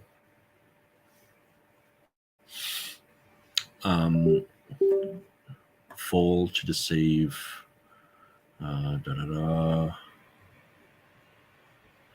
Sense of to move, to recede, to pass. To drop from a higher place, to descend by the power of gravity alone. Rain falls from the clouds, a man falls from his horse, ripe fruits fall from trees, an ox falls into a pit. I beheld Satan fall from heaven, to drop from an erect posture. I fell at his feet to worship him, to disembark, to pass at the outlet, to flow out of. So it's got a whole bunch of things about to fall. So I don't want to just read through every single one of them because it goes forever. But there are some things, most of the things to do with fall are negative. Like I was saying, the word atheist, the Christians were the first atheists because we rejected the gods of the Roman Empire. So we were labeled atheists. Nowadays, the word atheist is something completely different. And so sometimes it depends on which angle you're looking at something. If I was in Germany, high up in the Nazis, and I departed from them, I fell from grace or from favor with Hitler. If I fall from favor with God, that's bad. If I fall from favor with Hitler, that's a good thing. Well, maybe he's going to skin me alive or something, but it's like it depends on which way you're looking at things. So usually there are some words that are almost always negative, and these are words that we've got to be careful not to drag the context from other verses into the definition. So that's one thing that we've got to be very careful of. So usually I'll define it. Last time, I don't think we went through the Oxford English Dictionary, but I have gone through it before. Okay, so here we have the word defection, a want or failure of duty, particularly a falling away, apostasy, and abandoning a person or cause with which one is bound by allegiance or duty, or to which one has attached himself. So to me, the falling away is us falling away from the earth, from the world. We're here. We're here for the long run. We're like, okay, I'm here. I've got things to do tomorrow. I'm dedicated to this, and then you're gone. You haven't mowed your lawn first. You haven't prepared. You're just gone. You fell away from the world. I mean, there's a departure here. Our defection from God is proof of our depravity. The cause of the king was rendered desperate by the defection of the nobles. A revolt used of nations or states. Okay, so it's an interesting word. Actually, fall away. Fall away. So this is a modern dictionary. It's called the Merriam-Webster, established 1828. I hate it when they just grab these old terms and use them for modern things, but they're not the same. Okay, so to withdraw friendship or support, to diminish gradually by size, or to drift off a course. You fall away. For some of the positive things of falling, it's usually falling. If I said your kid fell, you'd go, oh no, if usually a falling is something bad. But if they fell from a kidnapper's arms into the arms of a rescuer, that's a good falling. You know what I mean? And so there are good fallings.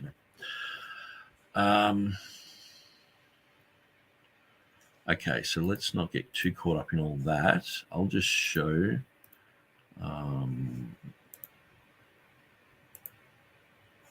I'll just show this again. Now, one thing is too, in my research into the King James Bible, a lot of you might know that I've studied Matthew chapter 1 extensively, especially to do with the genealogy there, and I've got my own opinions on that, and I'll probably write a book one day about it. But when it comes to the headings, it says the genealogy of Jesus in the heading. So I'll just quickly show you that. So if we go to King James Bible here, let's go to 1611. I'll choose Matthew chapter 1 verse 1. Let's have a look at the picture of the King James here. So most of you probably know, that I've looked at this word generation. So here it has the generation of Christ. Okay. But then when you look here, it says the genealogy of Christ. So to me, that's a contradiction in headings, because it's actually the book of the generation of Jesus. It's what Jesus generated. Okay. So this is not a genealogy of Jesus. This is a genealogy of Joseph. Okay. But these are just headings. But so for me, sometimes I'm reading through and I look at the headings that they have. And now sometimes the headings in Daniel, they have to do with sort of like, oh, this is the Romans, and this, when it's talking about future prophecy, because we've got to understand most of these people believed that these prophecies in Revelation and everything were fulfilled, that these things were like the old Roman Empire and things like that, Nero, and so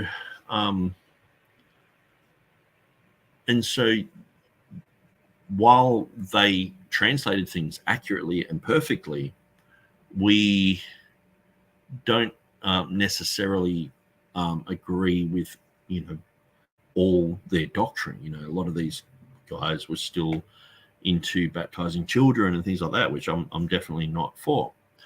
And so, but I can tell when someone's done a superior job at translating the Bible than anyone else, that they've done a brilliant job. And so I take my hat off to them and say, wow, good on you guys.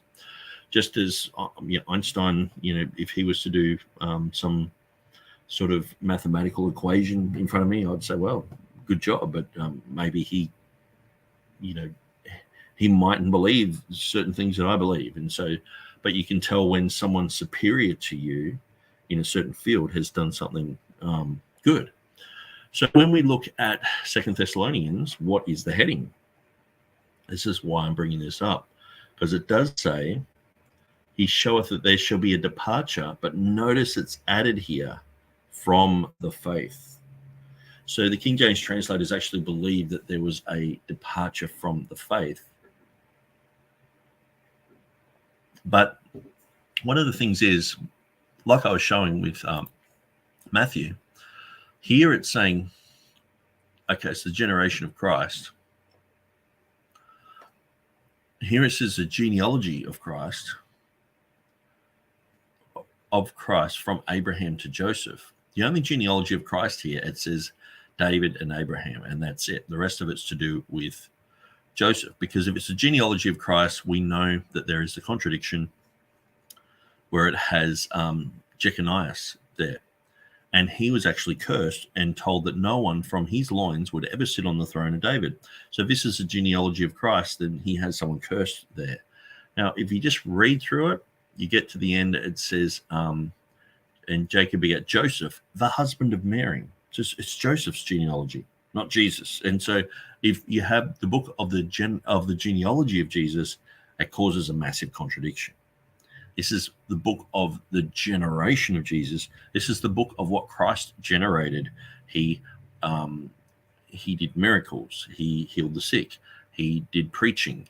He started the church. He did all that. That's what he generated. The book about of everything that Jesus had generated in his life, what he produced. This is the book all about what Christ produced. Okay, not this is a lineage of how Christ became produced. That's how people are reading it. That's why and this all comes down to this word birth here in the critical text, because it has one new, but in the critical text they put two news there, which makes it exactly the same word as generation up here. So then you can say the book of the birth of Jesus Christ. That's why you have so much confusion there. And that's because of the critical text. They create that confusion. So we don't so much have that here, but what we do have is the additional words, a departure from the faith. Okay, so we see that. So let no man deceive you by any means, for that day should not come except there come a falling away first. It doesn't say falling away from the faith. It just says a falling away. A departure first, and that man of sin be revealed, the son of perdition. Okay, so the next place that I usually go to is modern Bibles. And we go, okay, what are they saying about all this? So let's go to 2 Thessalonians chapter 2, verse 3, and Bible Hub. NIV says, until the rebellion occurs. Now, I would prefer the word rebellion over apostasy, because apostasy is usually defined as a falling away from the faith, okay? Where apostasia in the Greek has much more flavor than that. For that day will not come until the rebellion occurs. But even then, it's sort of like a rebellion against God sort of thing. So this is what's trying to be squeezed into this verse. New Living Translation. And so this is one of the things. I've got people who are claiming to be your King James people, and they're saying it's impossible for this word to be related, apostasia. It's impossible for this word to be related to a departure. I mean, clearly just looking at the older Bibles that we went through in the Reformation period clearly says departure in Geneva Bible, etc., Tyndale Bible and all that. And so rebellion, and then we have a great rebellion. So what I've noticed is a lot of people have the great falling away. Even the title of sermons would be the great falling away, So it's this great time of, falling away. And it doesn't say that. It just says clearly in the King James, it says, except there come a falling away first. Okay. And apostasis. So apo means from, and stasis means to stand. So from standing. So except they come from standing, or you've fallen away from where you previously stood. Okay. ESV has rebellion. Berean Standard Bible has rebellion. Berean Literal Bible has apostasy. So by putting apostasy there, they're saying that that's really the only word that fits there. Because once you have the English word, the transliterated English word apostasy, it's a very narrow definition. If you have the Greek word apostasy, if this was all written in Greek, it can be translated in many different ways. And so that's the thing, is the English transliteration is very narrow. And this is why people go, oh, it's apostasy in Greek. That equals apostasy in English. So, we narrow it down to just apostasy. That means a departure from the faith, King James has a falling away first. New King James has the falling away. So I don't like the fact that, they've seen the definite article there and they say, we have to put the definite article in there. Clearly, it's a falling away, not the. See, that means it's the great. This is the falling away. It's are falling away. Okay.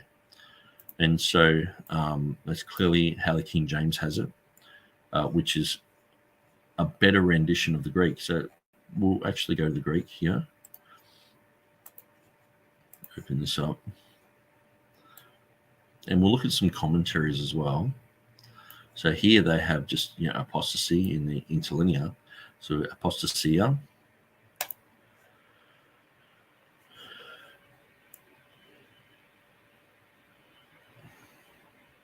And so, whoops, that's what I was looking for. So we're just looking at the Greek definite article here. So here we have in Tischendorf's, he has ἀποστασία. But here we have in the Textus Receptus, it just says ἀποστασία. Okay, and so we'll have a look at the nominative noun feminine singular. So it means to leave, depart. Apo is away from, and histemi means to stand. Away from standing, falling away. You're away from standing. And it's interesting because oftentimes I'm thinking about the name of the, I've named this Revolution, Revolution Church. And sometimes that word in itself, I remember looking up revolution in Wikipedia, and there was like 15 pages of different articles on what revolution was, and different revolutions that had happened in the world. And so a revolution can be a falling away too. It can be a revolt. It can be a war. It can be there's all sorts of different definitions for the word revolution. And sometimes you have to be careful of naming your church something like that in a place where they've had revolution, like going to Iran and calling yourself, they had a revolution there with the Ayatollah. And the Revolution Church, is this the church of the Ayatollah? You got to be careful. So even the word revolt has to do with revolution,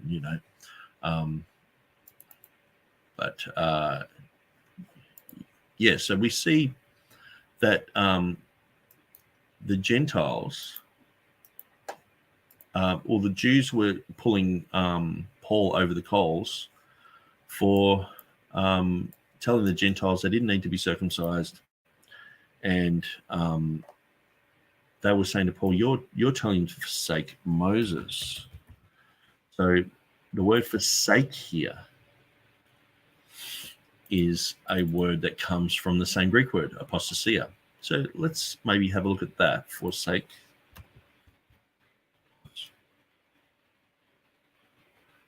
Forsake. 1828.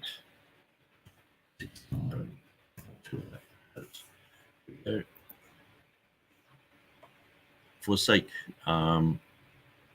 Verb, transitive, preterite sense. Preterite sense, forsook. Participle, passive, forsaken. To quit or leave entirely, to desert, to abandon, to depart from. Friends and flatterers forsake us. In adversity, forsake the foolish and live. Proverbs 9:6. To abandon, to renounce, or to reject. If this children forsake my law, I hate the little pop-ups. It's like I try to highlight it and they just keep coming up and you can't read it. And you click off it and it's like, please go away. So now we've got this and we can't get rid of it. His children forsake my law and walk not in my judgment. Psalm 89:30. Cease from anger and forsake wrath. Psalm 37:8. To leave, to withdraw from, to fail. In anger, the color forsakes the cheeks. In severe trials, let not fortitude forsake you. In Scripture, God forsakes his people when he withdraws his aid for the light of countenance. So I would say there that number 2 and also number 3 I mean, there is the number one, to quit or to leave entirely. We've forsaken something. We've abandoned something, number two, or we've left something, number three. I mean, they're all, these are standalone words without a context. You would say, okay, well, yes, there is a departure there. Maybe one thing I should do is look up in the Texas Receptus Bibles, tr.org.au. So I'll go to my site, a sip of water.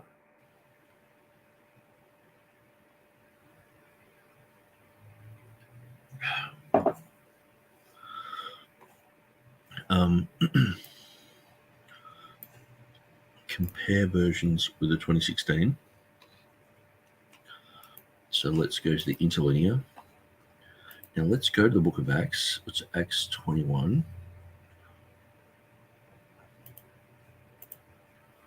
So 21.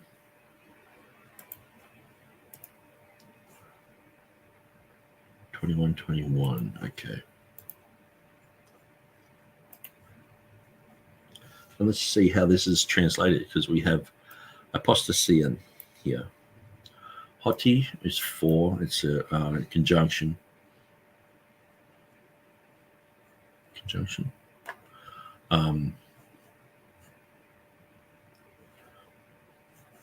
The preposition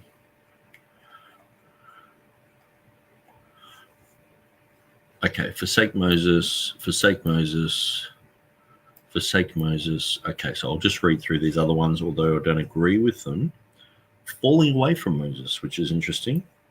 They teach you that you teach falling away from Moses. Here, you teach apostasy from Moses. Trying to bring those words out. That apostasy from Moses, thou dost teach to all the Jews. It's different. Webster's has to forsake Moses. Okay, so Bishops has forsake Moses. Geneva has forsake Moses. Great Bible has forsake Moses. Matthew's Bible has forsake Moses. Coverdale Bible has forsake Moses. Tyndale Bible has forsake Moses. And Wycliffe has departing from Moses. So notice departing, a forsaking, a departing. Okay, interesting. So Alec Cox says, Jesus' claim as Messiah, the Savior. Matthew 1 is Joseph's genealogy, son of man. Luke 3 is Mary's genealogy, son of God. Both make the line of David and the priestly line, the son of God. Yeah, so the line of Joseph was cursed, and so that's why Matthew put that genealogy in there, to show that this is the genealogy of his father, because Christians knew that Jesus was the Messiah. He proved himself as the Messiah. So that it's not like he's trying to prove that he's the Messiah from a genealogy. He's trying to prove that that Jesus wasn't related to Joseph. Okay, so he's gone through and said, here's this cursed guy in the genealogy of Jesus' stepfather. Then it goes into the virgin birth narrative. This is why God broke through everything and did a virgin birth narrative. So this is why, the 144,000, like, to me, it can, like, a lot of people, I say, when I first heard Stephen Anderson talk about this, he said that they were sort of like reincarnated Old Testament saints who've risen from the dead, and they go around doing their thing and then they go back to heaven or whatever. And I've heard that quite a bit. And so people believe that there's going to be some sort of massive miracle of people even coming back from the dead to be these people.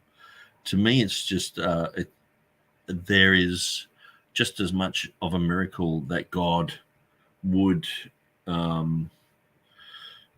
use, or just have actual real tribes.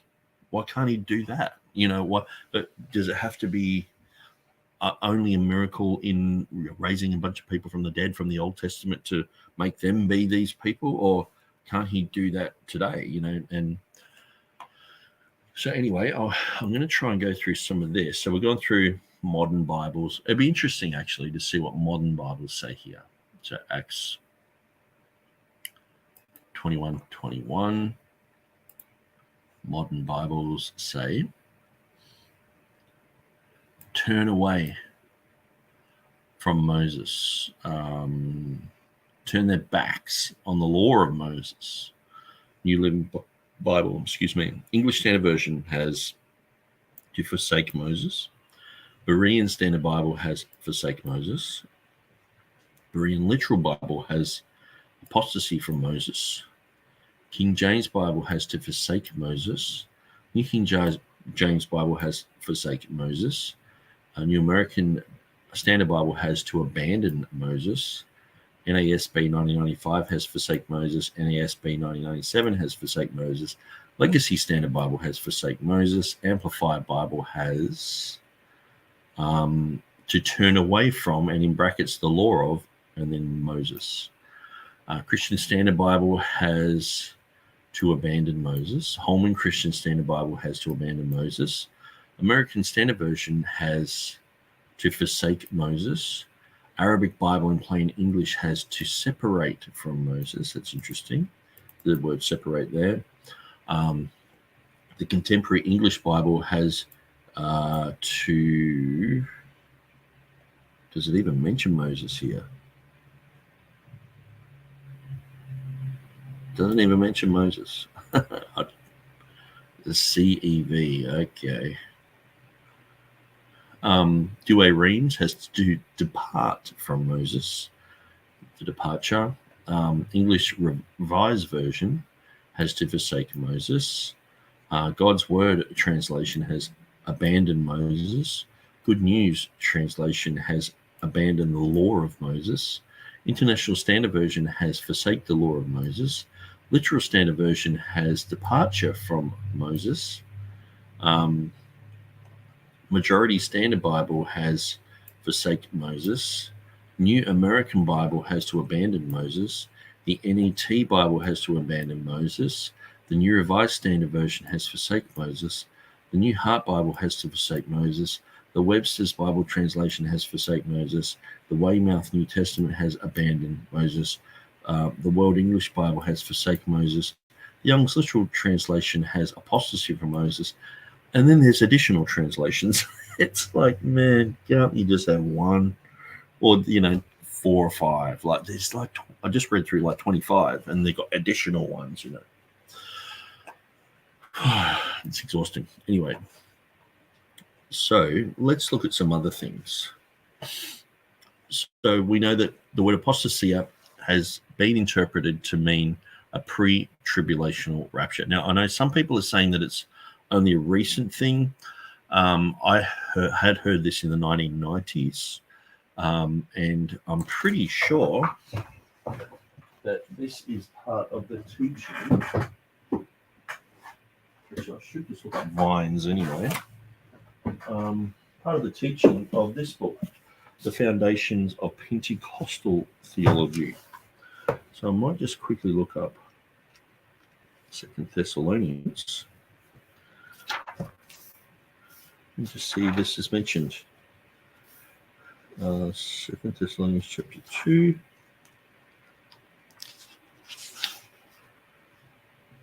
Verses 3, there's heaps there. 253, let's have a look at that. 253.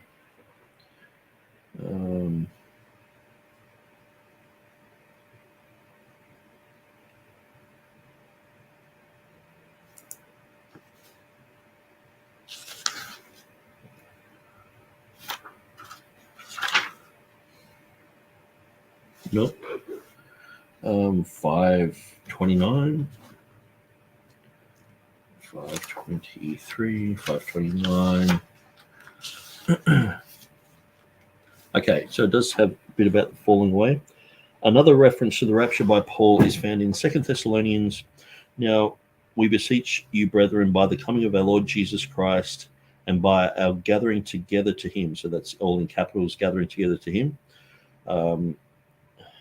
In 2:1, there is a probable additional reference to the rapture in the same passage. That day, the day of the Lord, so it actually says the day of Christ, but I'm sort of pretty convinced that they're synonymous in a sense, where the day of Christ is the day of Christ's wrath, shall not come except they become a falling away, in capitals here, first.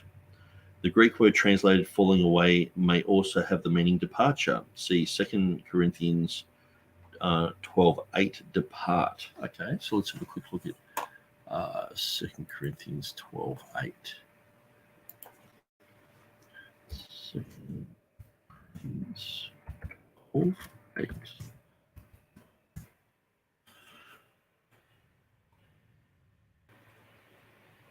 Bible Hub, the better one.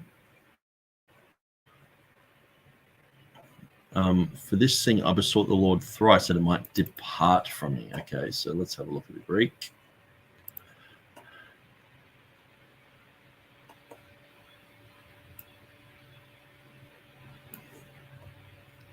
Aposte. Okay, that's interesting.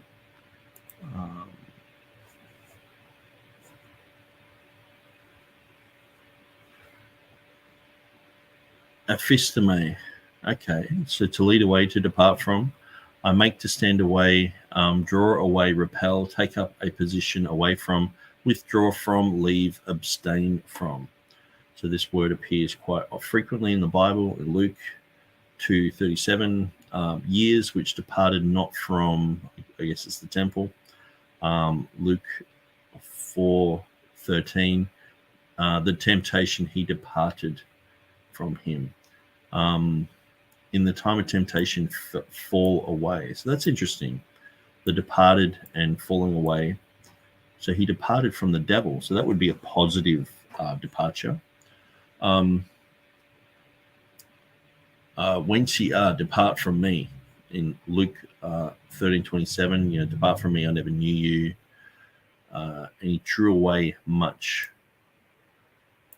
Acts 5:37. So he's drawing people away.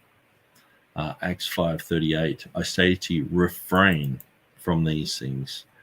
So I'll just read through the words. Acts 12, departed. Acts 15, who had deserted. Oh yes, so Mark deserted them in Pamphylia. So he left them. He withdrew from them. He left them. It is a desertion, a falling away from their company. Very interesting. King James, Acts 19, the multitude, he departed from them. Acts 22:29, straight away they departed. 2 Corinthians 12:8, which is the reference I was looking at here, thrice, that it might depart from me. That's interesting. 1 Timothy 4:1, some should depart from the faith. Okay, so there we have the departure from the faith, which is interesting. But in that context, it's clearly saying the faith, hot pistis. There, I think it's hot pistis. It should be. So depart from unrighteousness. So depart from unrighteousness, departing from God. So we see that this is related, sort of like etymologically. So I do know from just looking at these that a lot of people are saying that this is a word that is related due to the same stems of having apo and histemi, to lead away or depart from. So in the NASB, it's translated as abstain, depart, departed, deserted, drew away, fall away, falls away, leave, left, let go, stay away, withdrew. So we got Thayers here. Okay, so I'll go through Weiner's grammar. Number one, to make, stand off, to cause, to withdraw, to remove, to excite, to revolt.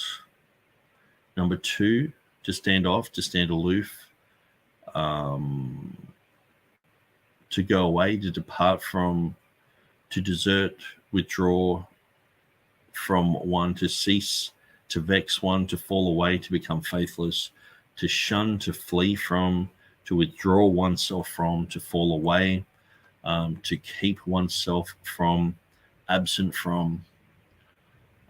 So Strong's just has depart, fall away, refrain, withdraw, self. Apo and histemi, to remove, that is actively instigate to revolt, usually reflexively to desist, desert, etc., to depart, to draw, to fall away, to refrain, to withdraw, self. And I want to look at the Little and Scott definition of ἀποστασία. So I'm just going to grab that, and I'm going to go to Google. Little, Scott, and Jones. Oh, yes. Oops, I'm not sure why prevent came up there. Copy.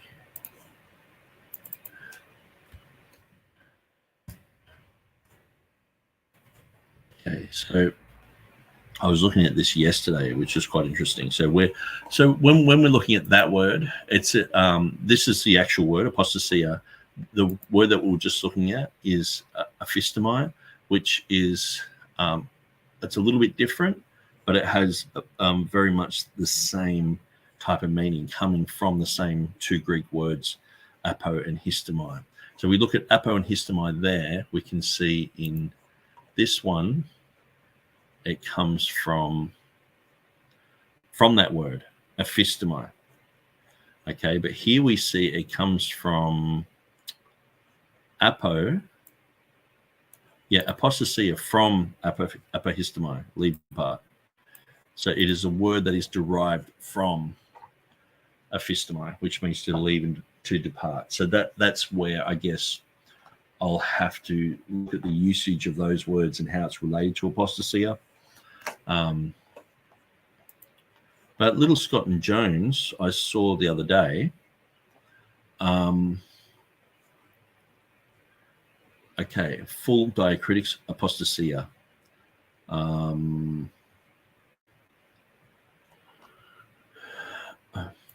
E, late form for ἀποστασίας, which means it causing to revolt.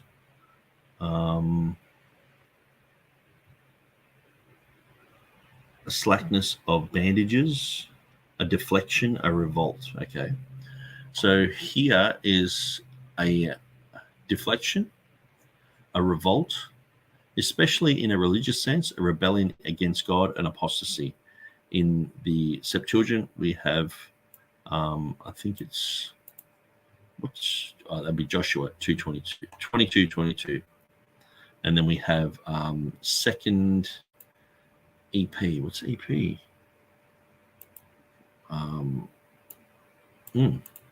Anyway, it's got Thessalonians 2:3. So 2 Ephesians, I guess. So a departure, a disappearance. So that's the second. The second one here is a departure and a disappearance. It's very interesting. A distinguishing and a distance. So the word in Little, Scott, and Jones, we can have, okay, so except a falling away happened first, except a deflection, a revolt in a religious sense. Okay, so a lot of people read that as what it is. Or it can be unless a departure or a disappearance happened first, or a distinguishing happens first, or a distance happens first. So, okay, it's interesting. It's got the Spanish here. They have rebellion, but here it has separación. I don't have a Spanish accent. Distentimiento, distancia, abandono, French, Russian. In the Greek, Little and Scott, English, Strong's. Okay, Thayers, that would be interesting. Falling away, a deflection, apostasy, apostasy in the Bible, namely of true religion. See, what's interesting is what I find is some of because the modern Bibles are usually saying it's a departure from faith. They tend to be the grammars tend to line up with that. They're like, oh well, Westcott and Hort have it this. Well, they actually have falling away. But some of the modern Bibles have, it's an apostasy. So you would see that they would have to justify that by having their lexicons match what they're saying. Greek monolingual, monotonic, middle little, Chinese. Oh, that's an interesting site anyway. So yeah, that was sort of that came from here. So the foundations of Pentecostal theology. The Greek word translated falling away may also have the meaning of departure. See 2 Corinthians 12:8, depart. The word in Greek has the definite article. Therefore, it refers to an event known by the recipients. Since the whole subject is about the rapture and the concern of Thessalonians that they were already in the tribulation, the rendering departure is a reasonable one. Then it has number 9 here. See Kenneth S. Woost, the New Testament and Expanded Translation. Okay, so I'm going to go to Kenneth Woost.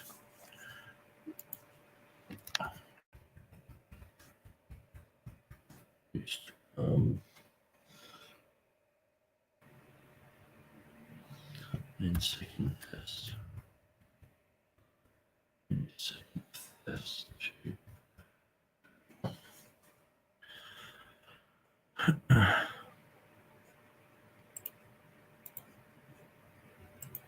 Okay, so this has been discussed on B Greek. Assuming, okay, so let's just make that nice and big. So this is just a comment.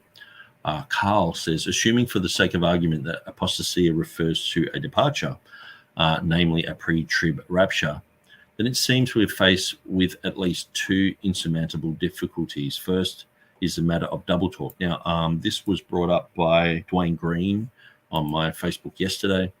Paul would then be saying, concerning the coming of the Lord and the gathering together unto him, a clear reference of the rapture, where I was saying, no, it's concerning the coming of the Lord and a gathering together to him, that the day will not come except the rapture happen first. This is nonsense. No, when you read it in context, it's very clear that he starts in a timeline. So let's go to King James here. It says, now we beseech you, brethren, by the coming of our Lord and by the coming of our Lord Jesus Christ and by the gathering together unto him, that you be not soon shaken in mind. So he's talking about this topic. That's the topic that he's talking about. That you be not soon shaken in mind, or be troubled, neither by spirit nor by word, nor by letter as from us, as the day of Christ is at hand. Okay, so to me, they're saying that the day of Christ, Christ is saying, or people were saying, the wrath of the Lamb has come and everything like that in Revelation chapter 6. And that no man deceive you by any means, for that day shall not come, except they come have fallen away first. And the man is seen be revealed, who is the son of perdition. So to me, there is no contradiction here whatsoever, unless you just sort of jump straight from there and go and delete all those words. And then you've got, by the coming of the Lord Jesus Christ and by gathering together to him, except they're coming falling away first, and you just sort of forget the context that it's written in. And so, yeah, so he says a clear reference to the rapture in verse 1. That day will not come except the rapture departure happens first. This is nonsense. Yeah, well, if you skip over verse 2, it's telling you that it's about to talk about a sequence. The second and fatal problem for pre-tribbers is this, that they still have the problem of the revelation revelation of the man of lawlessness, which must take place before the coming of the Lord. No, it doesn't say that. It just says, remember that there will be a falling away first, and that man of sin will be revealed. So it's a bit like saying, okay, well, World War II is going to start and Hitler's going to rise to power. It doesn't really say when he's going to, or Hitler's going to wage war against the world. That could happen, at the beginning of the war, World War II. It could happen in the middle of World War II. It could, it's probably not the best example, but I think you get the point that it doesn't say first the falling away, or it does say the first falling away, but it doesn't say secondly the man of lawlessness. This is where people say, oh, see, the man of lawlessness is the very next thing. It's like, no, it's just giving you, like it could have said, and the mark of the beast is going to appear. Firstly, there's going to be a departure, a falling away, and then the mark of the, and the mark of the beast is going to be revealed to the world. It doesn't mean that's the very next thing on the calendar. You know what I mean? And so all of this, of course, is assuming your interpretation of apostasia is a reference to the rapture. Even most pre-tribbers are rejecting that interpretation these days. It is probably best taken as a religion falling away or a departure from the faith. So New Testament usage. Okay, so I think we've proven that it's definitely not New Testament usage if it doesn't have the context of the faith there. Because you can be falling away from the teachings of Moses. That's got nothing to do with falling away from the faith. And so Carl wrote that, and then someone, it looks like someone's already written here.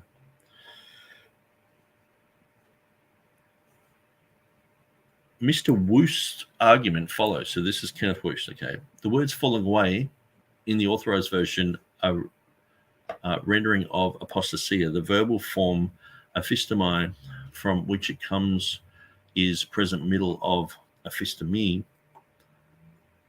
the root verb, which we will study. The simple verb histemi, I guess it's all phonetic. In its intransitive sense, means to stand. The prefix presupposition means off, away from, and the compound verb to stand off from. The word does not mean to fall. I would disagree with that. The word does mean to you're standing and you've come from standing. From standing means to fall. A falling away is a perfect translation of apostasia. But anyway, that's Woost's idea. I know Kenneth Woost has his own Bible translation. The Greeks had a word for that, which is, I don't even know if that's a proper thing. So ἀποστομē is, in its various uses, is reported by Thayer as follows: to make stand off, to cause to withdraw, to stand off, to stand aloof, to desert, to withdraw from one. Okay, so there's some interesting here. Stand off, to stand aloof, some interesting words. To withdraw from one. In contexts where a deflection from the faith is in view, it means to fall away, to become faithless. The verb is rendered by the translators of the authorized version to depart. Luke, and it's got all those references there, which I won't go through.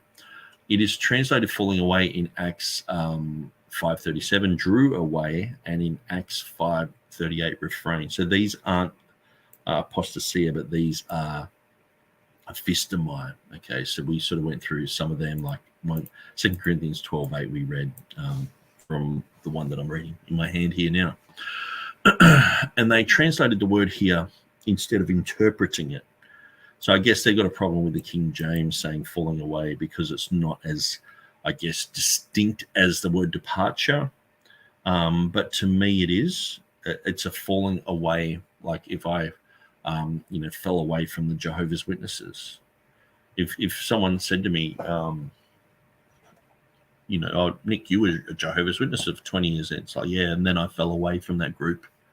I've departed from that group. It's just that people think falling away from the faith. They just have this thing in their mind, from the faith, So that's why I think there is an obstacle to just see the clear definition here.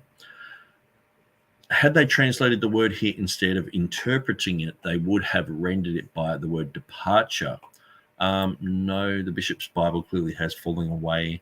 And even where it has departure in the Geneva Bible, the marginal notes say a spiritual falling away. So they thought it was a spiritual falling away, because a lot of these people thought it was a falling away from Rome, or the Roman Catholics were saying it's when the Protestants departed from our church and all this sort of stuff. So the reader will observe that the predominant translation of the verbal form is to depart. So yeah, I can see that. Also, that where it is translated fall away, the context adds the idea of falling away to the verb, which action is still a departure. So I would agree with that as well, but I wouldn't say that the King James has any error in having fallen away. I think it's fine, because we saw before that some of the modern versions are saying that the Jews were accusing Paul and saying, oh, you're teaching people to fall away from the teachings of Moses. And so that seemed to be a concept as well. E. Schuyler, English, to whom this present writer is, so this is still Woost speaking, to whom this present writer is deeply indebted for calling his attention to the word departure as the correct rendering of apostasia in this context, also informs us that the following translators understood the Greek word to mean a departure in this context: Tyndale, Coverdale, Geneva Bible, Kramer, and Beza, 1565, and so used it in their translations. Apostasia is used once more in the New Testament and is translated to forsake, signifying a departure. The neuter noun apostasion in Matthew 5:31, Matthew 19:7, and in Mark 10:4 is rendered by the authorized version as a divorcement.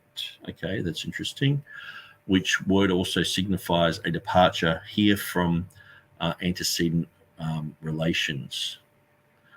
The writer is well aware of the fact that apostasia was used at times, both in classical and Koine Greek, in the sense of a deflection, a revolt, in a religious sense, a rebellion against God, and an act of apostasy. Liddell and Scott, in their classical lexicon, give the above as first definition of the word. Moulton and Milligan quote a papyri fragment where the word means a rebel, but these are acquired meanings of the word gotten from the context tense in which it is used, not the original basic literal meaning, and should not be imposed upon the word when the context does not qualify the word by these meanings, as is the case for our Thessalonians passage, where the context in which apostasia is embedded does not refer to a deflection from the truth, but to the rapture of the church. Okay, so it's quite interesting, like, because it just says, okay, a departure happens first. Okay, so I want to play devil's advocate as well. So that could be a departure from the Thessalonian church. That could be a departure from, some people have said it's when Mehmed took over Constantinople, and there was a huge departure from the Roman Catholic Church and all this stuff. So, but clearly we can see it just means departure. A departure from what? From the faith, from the Roman Catholic Church, from ancient Rome, from what's it a departure from? It just says it's a departure first. Okay. The fact that the word apostasy means a deflection from truth is entirely besides the point. We do not interpret scripture upon the basis of a transliterated word to which a certain meaning has been given, but upon the basis of what the Greek word means to the first century reader. The fact that Paul in 1 Timothy 4:1 uses the verb in the words, some shall depart from the faith, and finds it necessary to qualify its meaning by the phrase "from the faith" indicates that the word itself has no such connotation, which is one of the main points that I've been making, and this is gold, because it's saying why would it have "depart from the faith" if that's always what it means? That is gold, because it says clearly some shall depart from the faith. Why doesn't it have some shall depart, some shall be in apostasy, and leave the words faith out if we know that it's always a departure from the faith? So we obviously know that, but that's not actually the same Greek word there. But we know that this is, there is a departure here. But from the faith, that qualifies what type of departure. Is it a departure from church? Is it a departure from the Roman Empire? Is it a departure from Jerusalem? It's a departure from the faith. So they have to qualify it by that. So in 2 Corinthians chapter 2, verse 3, they don't have the words "from the faith" there. And so, but here they have to explain what they're departing from. And finds it necessary to qualify its meaning by the phrase "from the faith" indicates that the word itself has no such connotation. The translators of the Authorized Version did not translate the word, but offered their interpretation of it. No, that's not true. Falling away, like I said, falling away can be a good thing. If I fell away from the Mormons, that's a great thing that's happened to me. They should have translated it and allowed the student to interpret it in their context. No, you should actually know the English word in its context in 1611 better. With the translation of the word before us, the next step is to ascertain from the context that to which this departure refers. We note the presence of the Greek definite article before ἀποστασία, of which the translation takes no notice. Well, having a falling away is perfectly fine. A Greek word is definite in itself, and when the article is used, the exegete must pay particular attention to it. Well, not always. The basal function of the article is to point out the individual identity. It does more than mark the object as definitely conceived, for as a substantive in Greek is definite without the article. This departure, whatever it is a particular one differentiated from all others. I wouldn't agree with that. See, he's probably thinking he's trying to get the rapture and go, it's the rapture because it has a definite article, where to me there are several raptures that happen. This is the main one, but then there are others. So this is a rapture happens first. The church is completely gone. So back to zero. There's no Christians on the earth. And then people start repenting, and then they start realizing, the raptures happen. And then a lot of people become Christians, and then they're martyred, they're killed, and another rapture happens. The two witnesses are raptured up. All this sort of stuff starts happening. So there is a rapture.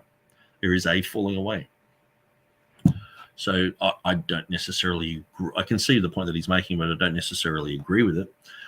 It does more than mark the object as definitely conceived, for a substantive in Greek is definite without the article. This departure, whatever it is a particular one differentiated from all others. So I read that before, because when I say differentiated, it sounds like I'm chewing on gum.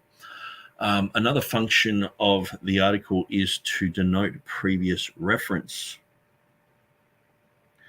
Here the article points out an object, the identity of which is defined by some previous reference made to it in the context. Okay, that's very interesting.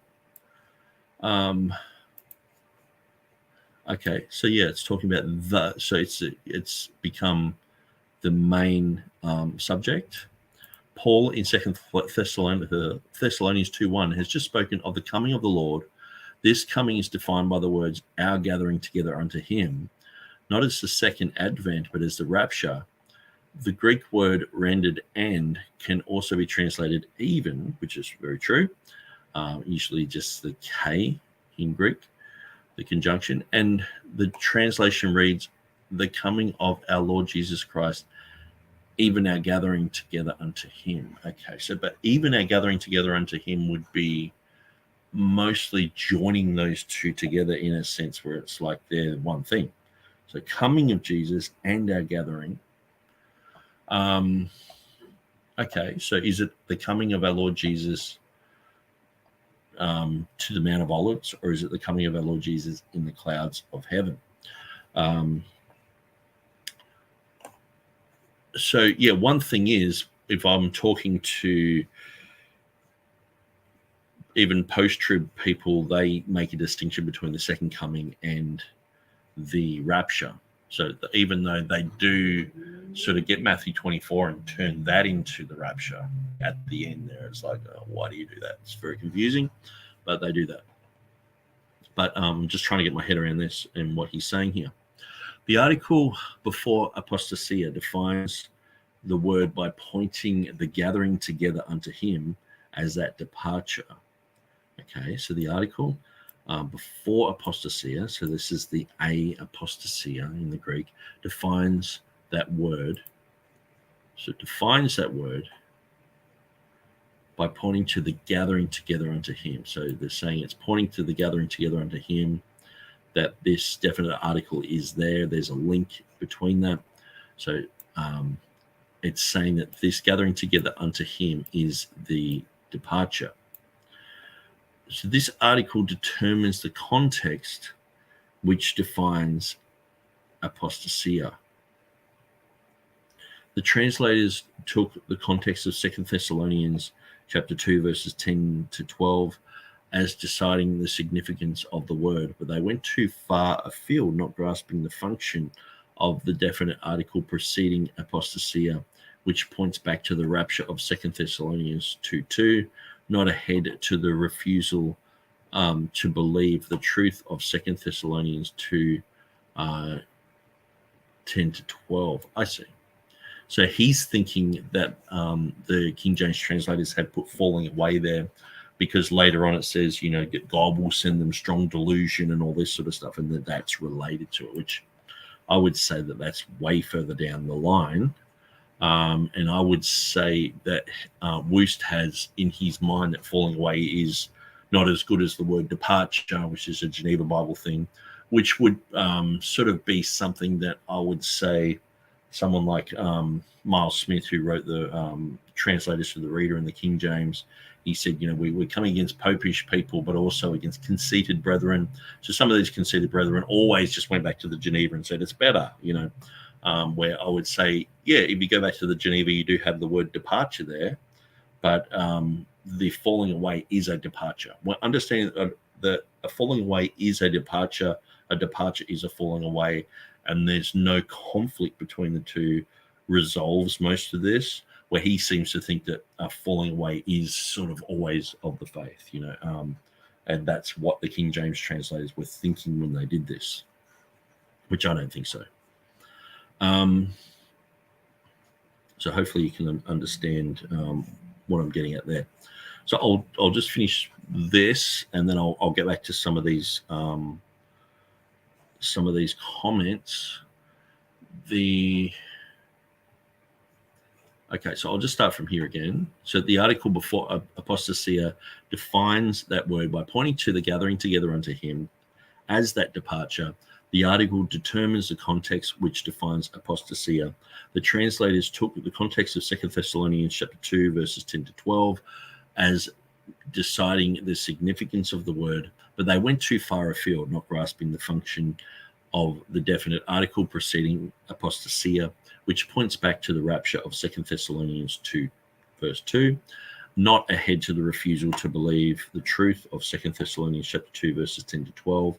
The article is all important here, as in many instances of its use in Greek New Testament. In 1 Thessalonians chapter 4, verses 13 to 18, Paul had given these saints teaching on the rapture, and the Greek article here points to that which was well known to both the reader and the writer, which is another use of the Greek definite article.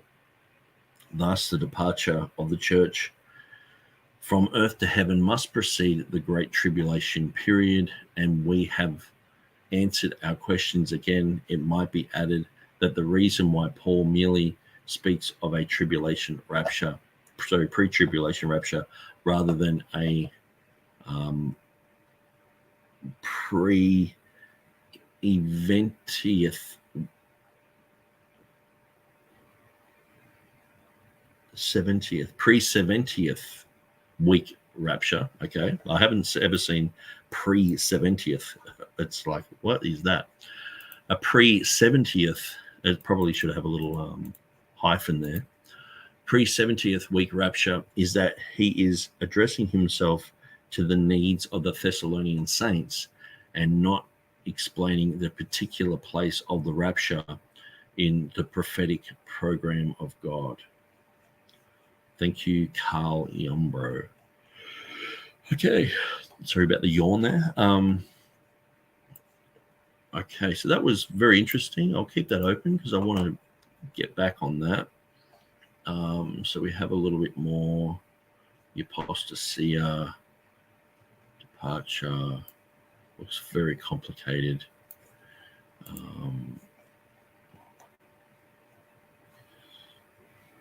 Yeah. So I'm just going to read through some other things here. Yeah, maybe I can put the, just thinking of a backdrop here. Don't really need that one up there.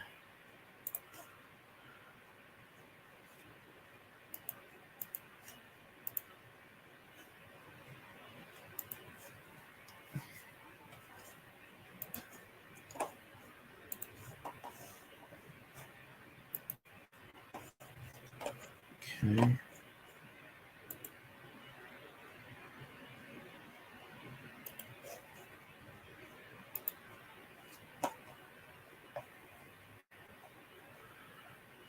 So the Great Bible. So I did open up the page Bibles Online. So I'm not sure where I did that. I've got so many pages open now. I'm going to shut that one down. Okay. Yeah, that's the one I was looking for. So Bibles Online. So I want to go to the Geneva, the Noblest Geneva Bible. Let's go to 2 Thessalonians.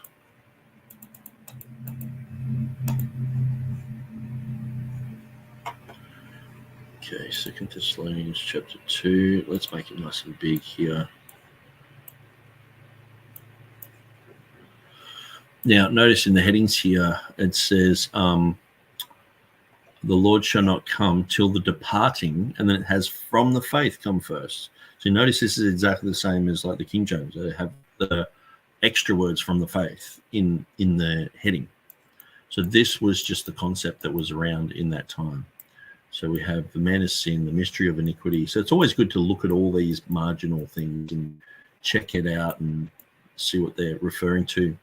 So here we have in verse 3, that day shall not come except there come a departing first, and that man of sin is disclosed, even the son of perdition.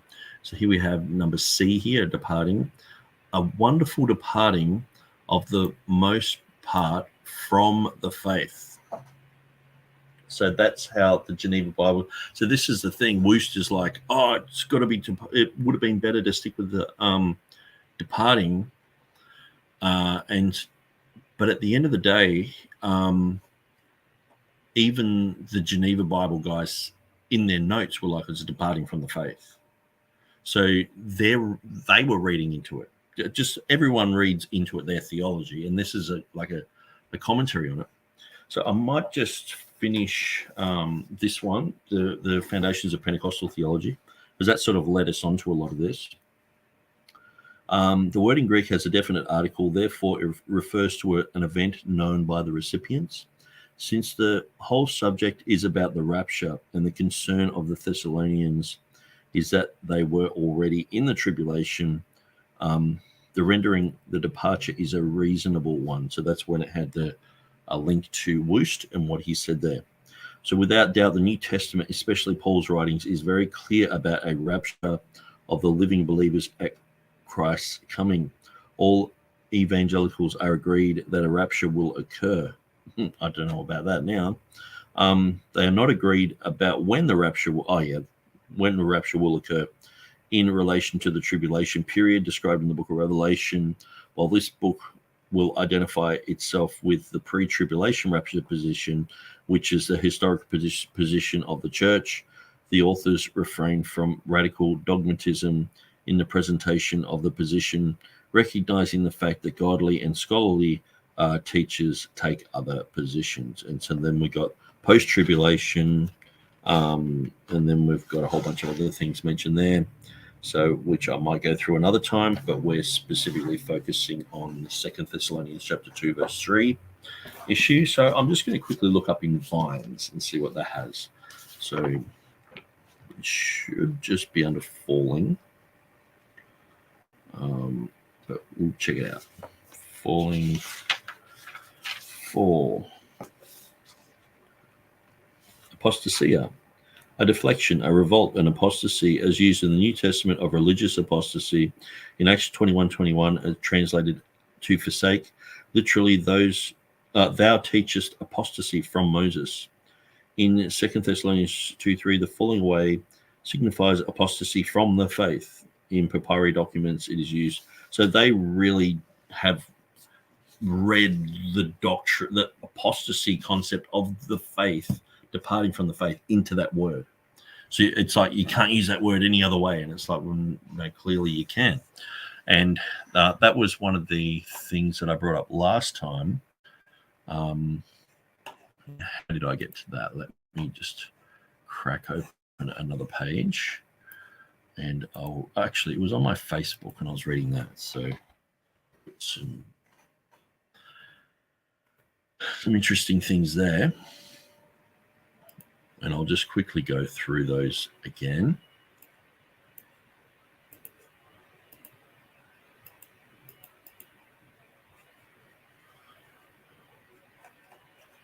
Okay. A bit further down. Yeah, here we go. So I spoke of a political context. In ancient Greece, the term apostasia was used to refer to a political defection or rebellion. For example, Thucydides used the term to describe the Athenians' revolt against Sparta during the Peloponnesian War. So that's a political context. In the linguistic context, in Greek grammar, the apostasia can refer to a separation of two syllables which were originally pronounced together. This phenomenon is known as synesis. Synesis. So I'm going to look up synesis.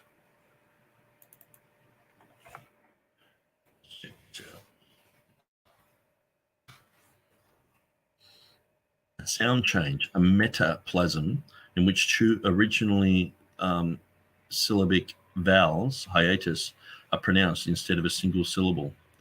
So I guess it's like people saying like, I'm just trying to think of a word that's become like one or monosyllable. So you have two syllables where it's like, yeah, anyway, I can't think of anything off the top of my head.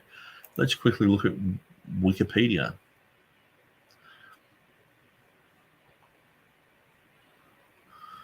Okay. The Alexandrian grammarian Hephaestion, so Hephaestion, a grammarian of Alexandria. Okay, so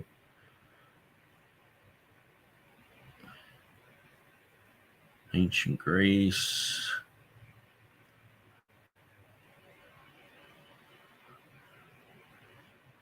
Just seeing if there's anything that relates to us here. Okay, appears Japanese, Romance languages. Korean Greek.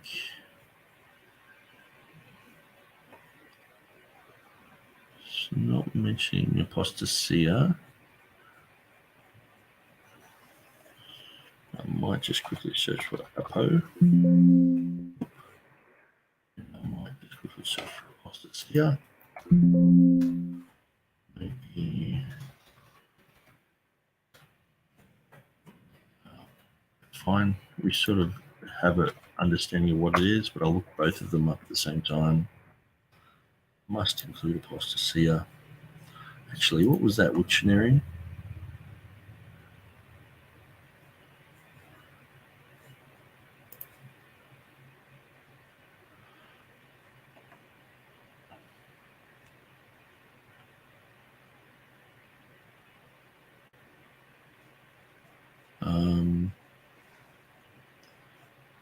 Just open all these so I can do a search.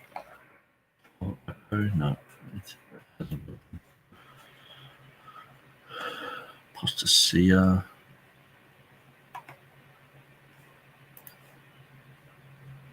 Deflection and apostasy.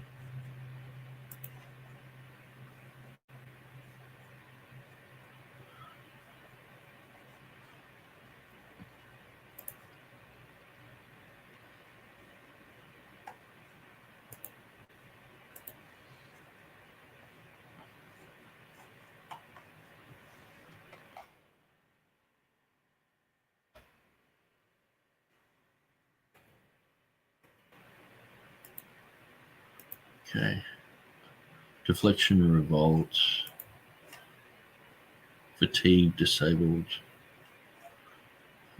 Anyway, I'm just sort of clutching at straws a little bit there. So the linguistic context. So this, it refers to the separation of two syllables that were originally pronounced together. Interesting. So there's definitely a sense of separation there. This phenomenon, so it's known as sunesis. In a medical context, in ancient Greece, in ancient Greek medicine, ἀποστασία or apostasia was used to describe a condition where an organ or tissue in the body is displaced or dislocated from its normal position. So if you have like a dislocated shoulder, you have an apostasia. It's departed from its original place.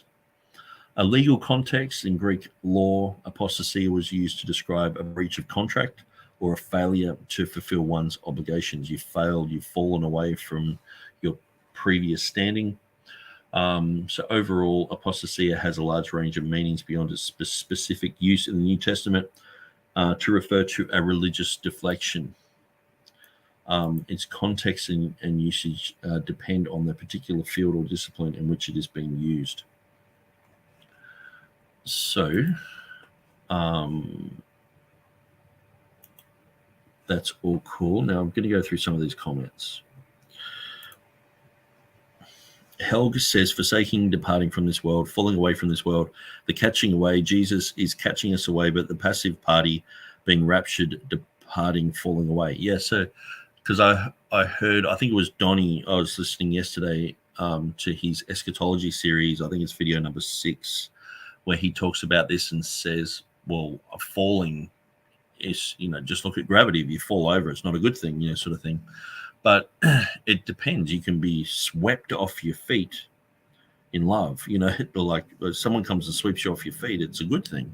If you fall, you can fall from grace, which is not a good thing, but you can fall from, I guess there were people who deflected during times of war and they fell away from their side, but they've joined the other side, so and it seems like one is talking about, the rapture, the catching up is something that Christ does, but we are part of this world, and there's a deflection, a departure from this world. So that's the thing, we're caught up, but that's Christ coming and getting us, with the main focus being Christ there. But when you're talking about the world, and how they view it, and people left behind, what are they going to look at? Well, you're gone. You're going to go. You're going to leave. You're going to depart. You're going to fall away from this place. And so it's from the earthly perspective. So one seems to be from a heavenly perspective, the harpazo. This one seems to be the other side of the coin, and people are gone. They haven't been able to, clean up all their earthly affairs. They're just gone. And so they've deflected, they've departed, they've fallen away. In the recent Cambridge Greek Lexicon in 2021, the first definition of the act of standing is the act of standing away. Yeah. So, and that makes perfect sense. Alec Cox says, after the return out of captivity, there was a general decay of worship, as appears by the story of Ezra and Nehemiah. Therefore, it is no wonder that after the planting of Christianity, people left faith. After the planting of Christianity, people left faith. Okay, yeah.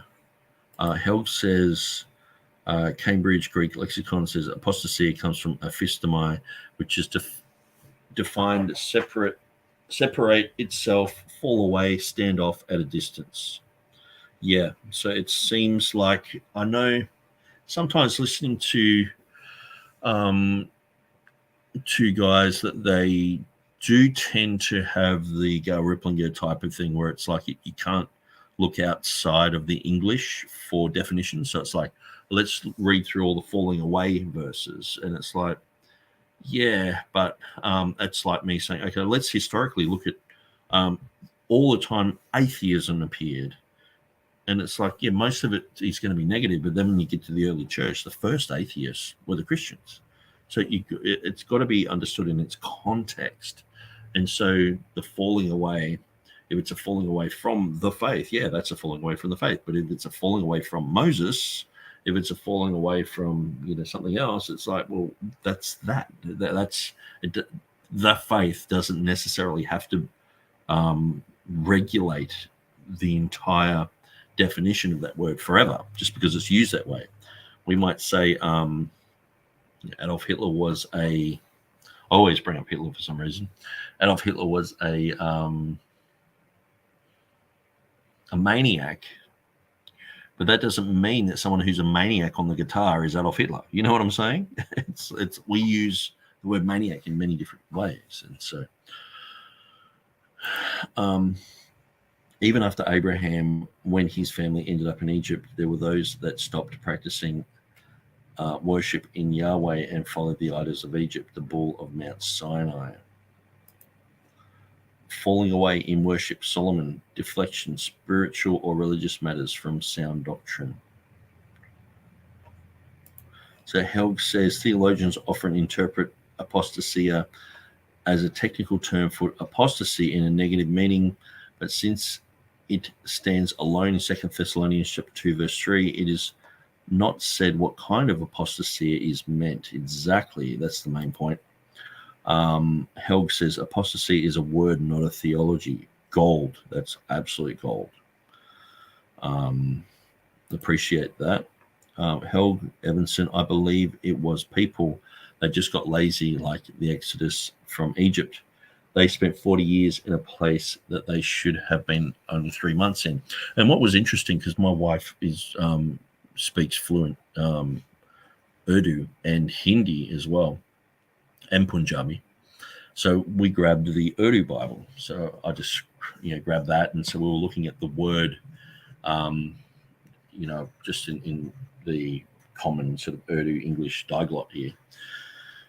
And so we're looking at the word in 2 Thessalonians chapter 2, verse 3, and she said it's the exact same word that we used for the word Exodus. So, the book of Exodus. So it's a departure. So that's how they use that word. And so then we looked up the word in the book of Acts, and it was the same word. And so that, to me, that they would see that there's got to be a departure, an exodus first, which is very interesting. That's the name of the book that they have. The second book of their Bible is the same word as what's in Second Thessalonians. So, which is very interesting. And so, eventually I'll put all this information on my webpage on Second Thessalonians chapter 2, verse 3. I know it's not a textual issue to do with the critical text, but there is a variant where the day of the Lord, the day of Christ, and I want to deal with that at some point. But let's just continue with this.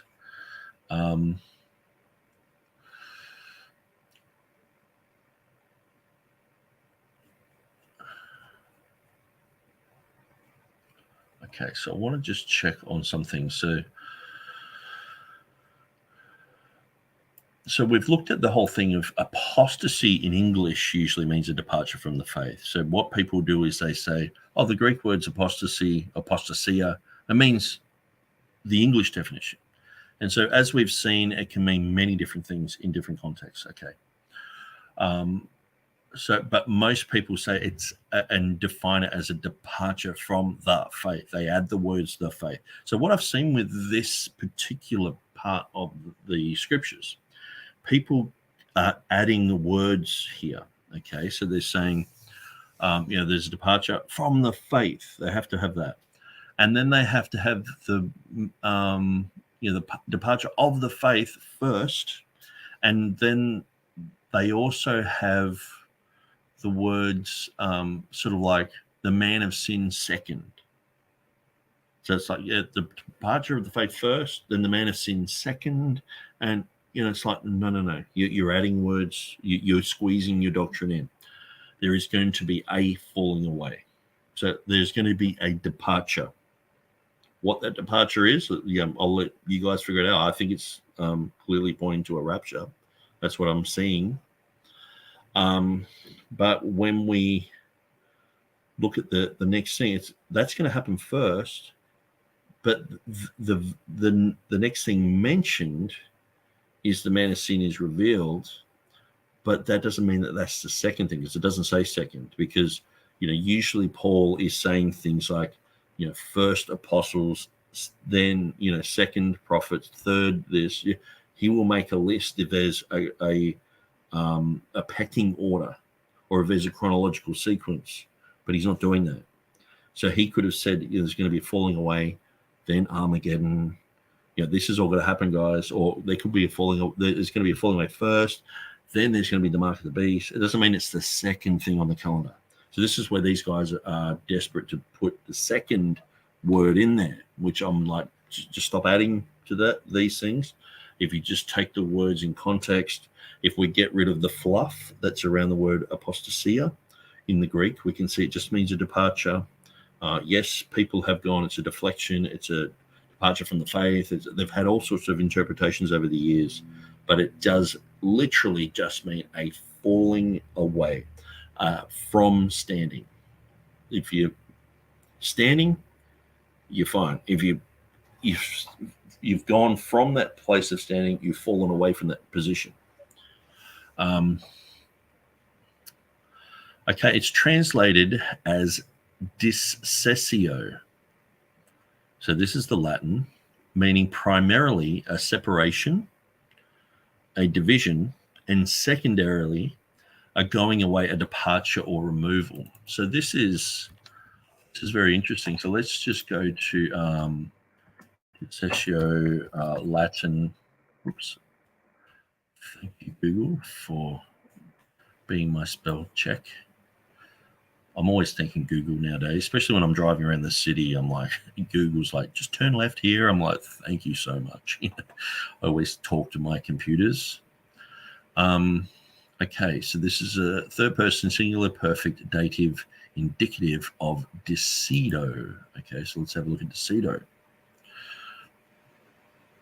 which means I leave, depart, abandon, retire. I not fulfill my target. I fail to fulfill my target, sorry. I deviate from a target or custom. I vanish, I disappear, I die. Now, this is the word that was in the Latin Vulgate, okay? So, and when I say it's in the Latin Vulgate, I'm not just saying, because some people like, I was listening to someone brought this issue up with Kent Hovind and Donnie the other day. Now, Kent Hovind was like, "What do you follow? The King James Bible? It says falling away. That's it." Sort of thing. It's like, you got to think a little bit more than that. And I do get annoyed at that sometimes, where people are just like, which Bible do you have? And most, like with these verses, there's hardly any real difference in some of what's being said. So it's like you bring up Bible version issues when there is an issue, not when there's not an issue. And so I think these guys sometimes are putting, the great falling away, and apostasia means falling, they're defining all these things, and they're able to go to the Greek and say, oh, apostasia, that means apostasy, and they're defining it. They're defining a Greek word, and they're doing it wrong. And then they're saying, sort of secondarily, the man is sin. They're adding to the word, and it's like, and then they're like, so do you follow the King James Bible? It's like, hang on. Apostasy in Greek is a standalone word. It doesn't mean the faith. It doesn't have that connotation there. You have to read that into it. And it doesn't say secondarily the man is sin. So, the King James guys can be just as guilty as adding and subtracting. So some do it, some don't. Okay, so I'm not saying that everyone's guilty of that who's opposed to what I'm saying. But let's just go to Theodore Beza. Okay. We'll check him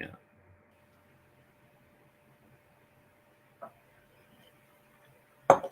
Okay.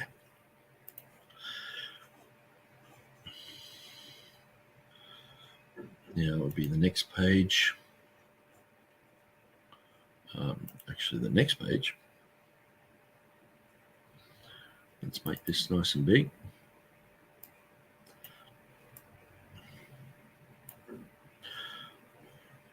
Verse 3.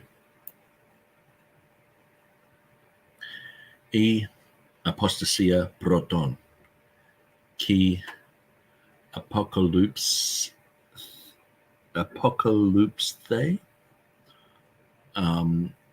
So the apostasia proton first. Here it has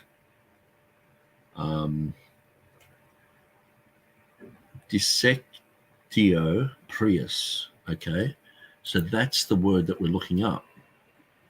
So discedo is the root word for that. So prius just means first. You probably know about the car called Prius. Now, that's in Beza's own Latin translation. Okay, so what does it say? It says disse, and it's got that letter there, which is a different type of Latin letter. I haven't seen that one, but it has primum.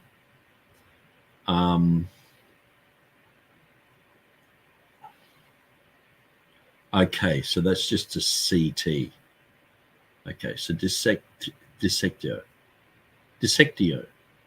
I'm pretty sure that's what it says. So anyway, that's defectio. This is yeah, anyway. So maybe I need to look up what that is.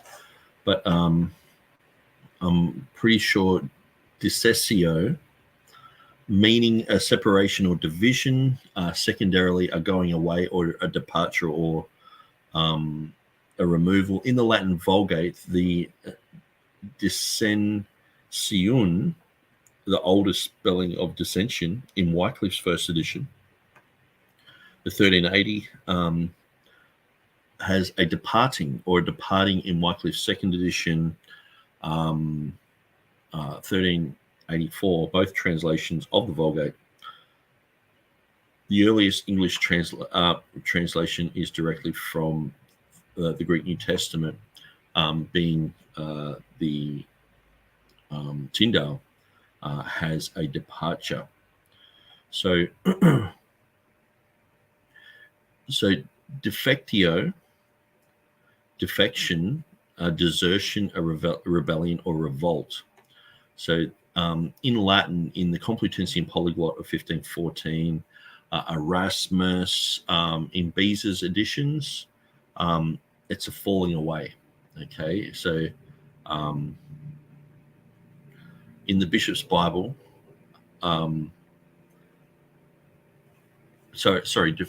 defectio is the Latin in the Complutensian and in Erasmus and in Beza. Okay, so when people say, "Oh, it's just a Latin Vulgate," no, it's just the Latin language. You say Vulgate, it's like, oh, Catholic, so, no, the Latin language has that word, so that's what it means. So when we're looking at this word here, if we were all speaking Latin, we would go, okay, so except a departure, an abandonment, a retirement, a deviation, a vanishing, a disappearance happens first, and then that man is sin is revealed. So you can clearly see it in these other languages, and so that's why I think people are like, "Oh, who do you go with? Do you go with the King James Bible?" It's like, well, this equals the King James Bible. This is what they use. This is the group that they use, ἀποστασία here, and they clearly this is a translation of Theodore Beza's 1598. Most of the time, like I'm talking about 99.99999% of the time, this is akin to the King James. This is the Latin that they used for like 300 years because it was just basically the King James in Latin. So, Alec Cox says, Nick, if these leaving, departing were truly Christians filled with the Holy Spirit and preaching and proselyting and spreading the gospel of Jesus Christ, do you think they were truly Christians? If these leaving, departing Christians were truly Christians, do you think they were? I guess if you're saying they're falling away from the faith, see, this is one of the things where they're saying falling away from the faith. Most of the people who are coming against this concept are once saved, always saved. O'Donnell, Ken Hovine, that these guys are once saved, always saved. So I'm not really understanding how there can be this falling away from the faith without like an apostasy. Someone becomes an apostate without them leaving the faith, So, but anyway, hopefully I'm understanding your question correctly there. Or just along for the ride, a new thing or other than having to obey the Pharisees, who were then helling sins over the population. Or read the English versions of the Vulgate. How I was taught Latin, that I now can't speak, but Spanish I know. Yeah, I really wish that I learnt one of the Romance languages like Spanish. But yeah, time is ticking away, and I think by the time I learn something like that, I will be, the rapture will happen. Sorry, so it says holding here, so I'm just, those leaving, departing Christians, we're truly Christians, are holding sins over the population.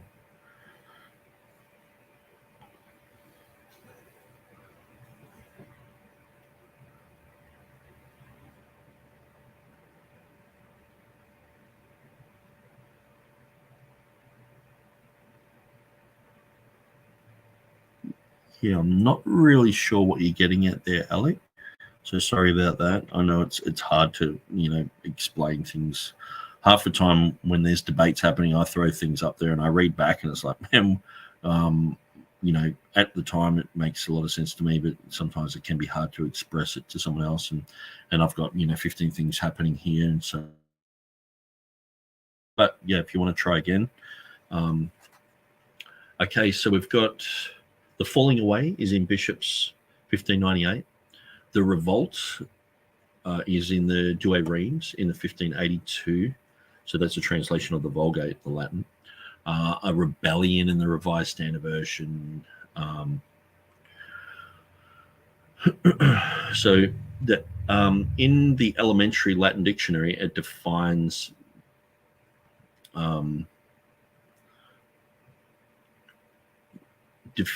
defectio as a failing, a failure, a want, a lack, a disappearance. Lewis and Scott give a primary definition: a defection, a desertion, a rebellion, a revolt. They give a secondary definition as a failing, a failure, a deficiency, a want, or a disappearance.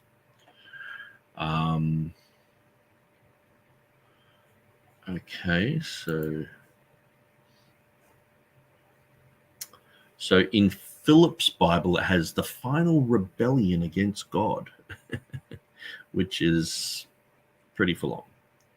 Okay. It has the rejection of God, in the Phillips, and it has the final rebellion against God in the NEB. So I'm pretty sure the guy who wrote the NEB, in the NEB, it has, instead of they pierced my hands and my feet, they hacked off my hands and my feet. Thanks for destroying prophecy there.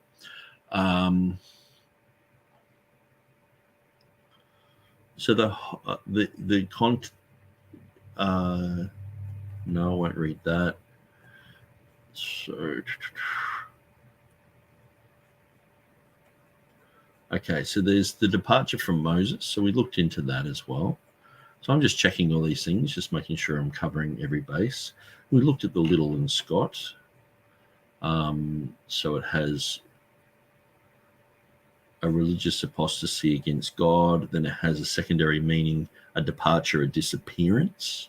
So that's a secondary meaning, a Little and Scott. I mean, that is quite huge. If I was to translate this as, a disappearance must come first, or a departure must come first, it's like, I mean, that's what the Geneva has, So, okay, so Alec Cox says, because the Pharisees really still ruled the religious order over the disciples at the time, I guess that's what I'm saying in limited space. Sorry about the coded choppy questions. No, that's fine. That's all good. I'm just glad that someone's interacting out there in YouTube world. So I'm just looking for some more info. So the Bauer Aunt Gingrich Danker, the BAGD, describes the word apostasia, a form quotable since Diodorus Siculus outside the Bible. For the classical apostasis, and give its definition: rebellion, abandonment. So that's interesting. The word abandonment. It's like an abandoned house. You've left. You're gone.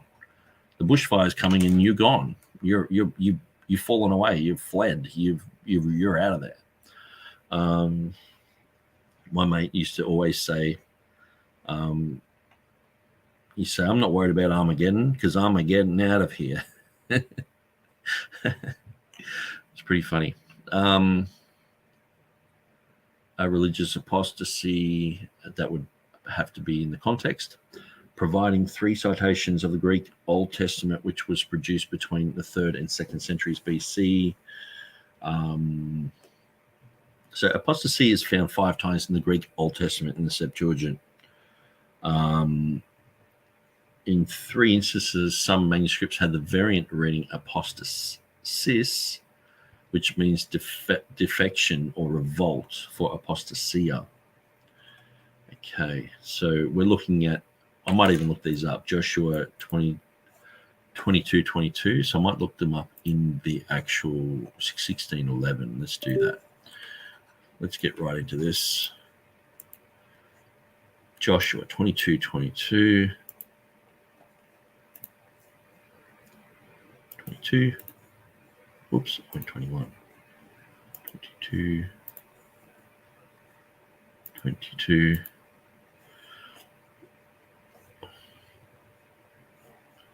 Okay, so it's translated as rebellion.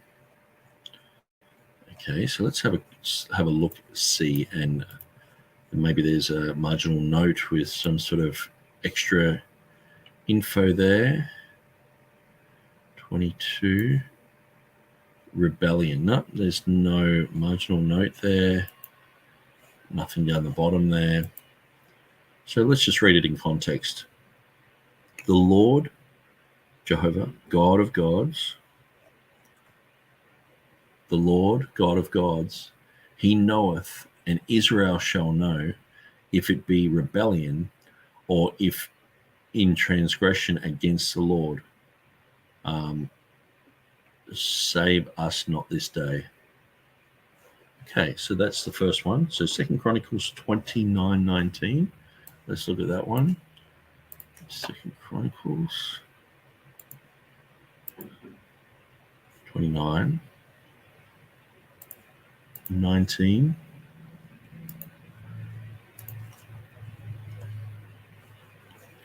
Moreover, all the vessels which King Ahaz in his reign did cast away in his transgression, we had prepared and sanctified, and behold, they are before the altar of the Lord.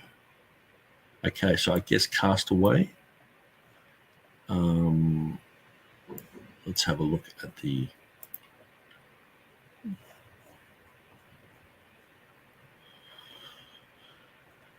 Okay, so number 19 has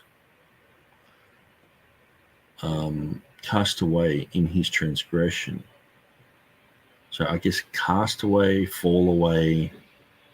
Well, that's really interesting, because the word cast away is when Paul says, I might become a castaway, So this is one of the verses where I'm like, okay, well, he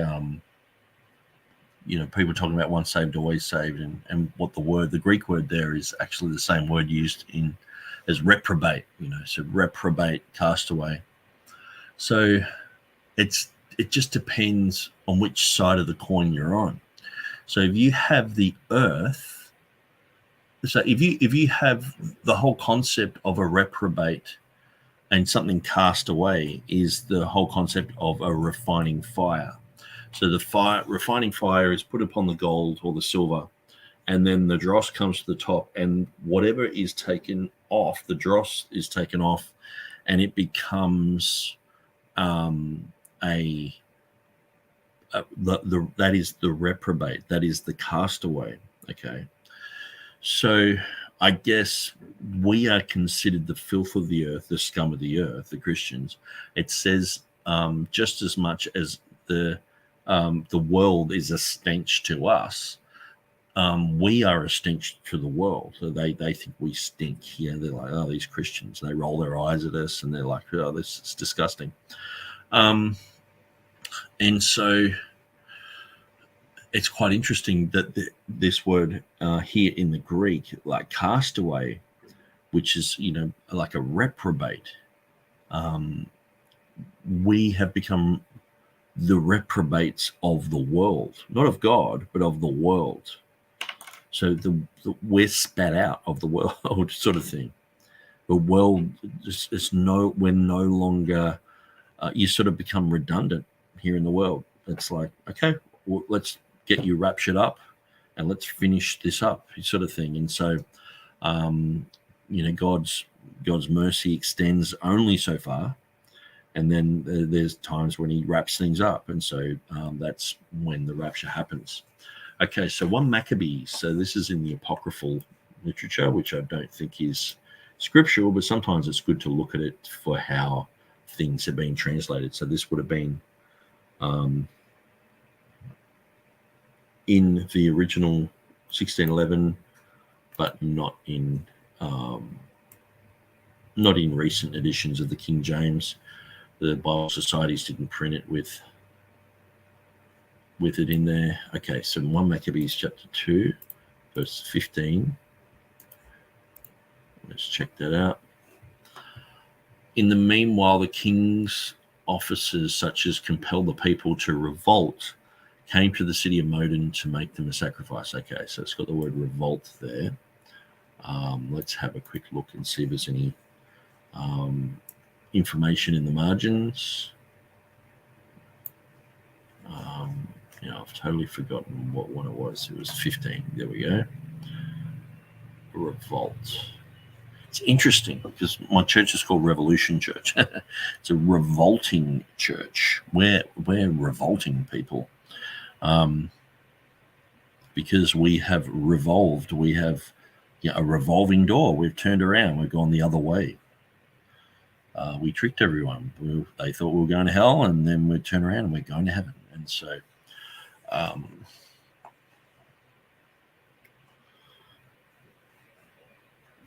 okay. So let's just continue on.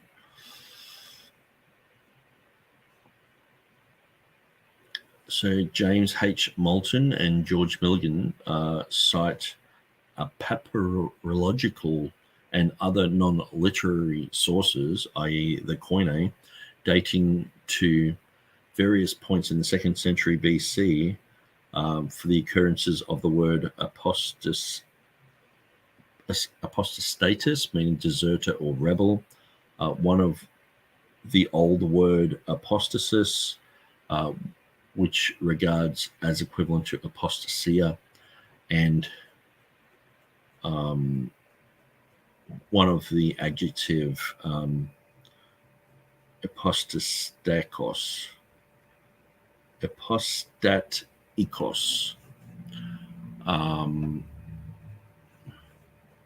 So that doesn't really help us much.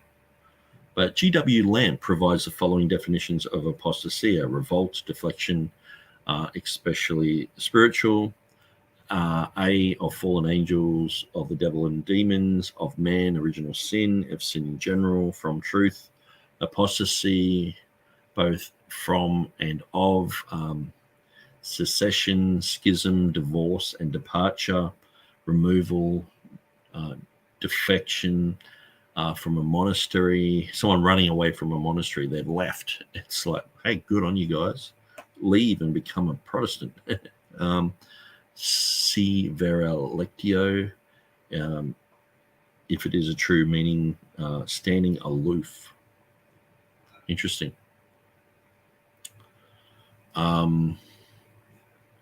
So there's the concept of departure. Okay.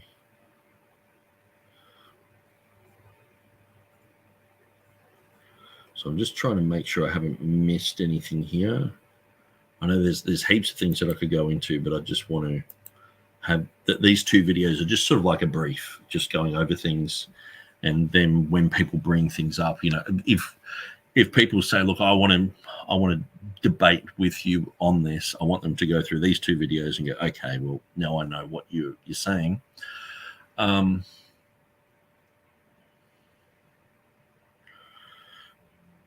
So I guess the thing is, if someone is already, post-tribulation or they're preterist, or they don't have premillennial theology, they will see this as someone trying to read into the verse their own doctrine. Okay.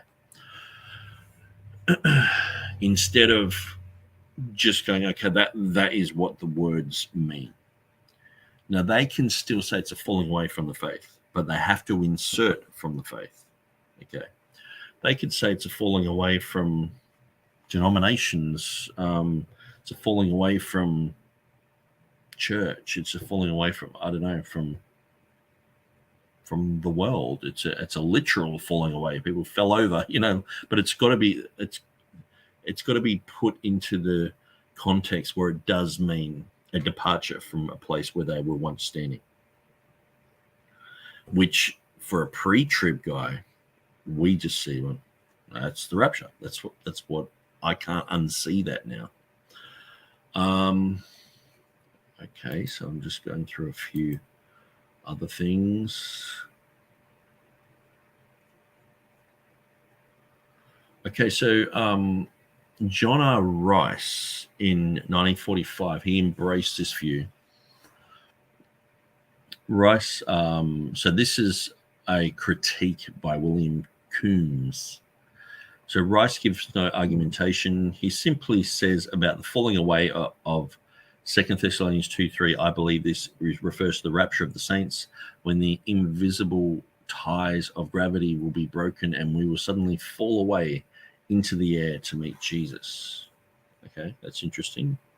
Falling away from gravity. So there were other people, other publications. Alan A. McRae, Kenneth Woost, who we just read, and John F. Walvord, Jordan R. Lewis, Paul Lee Tan, James Montgomery Boyce, and Stanley Ellison. So there's quite a lot of names back in the day of people who started to pick this up and run with it.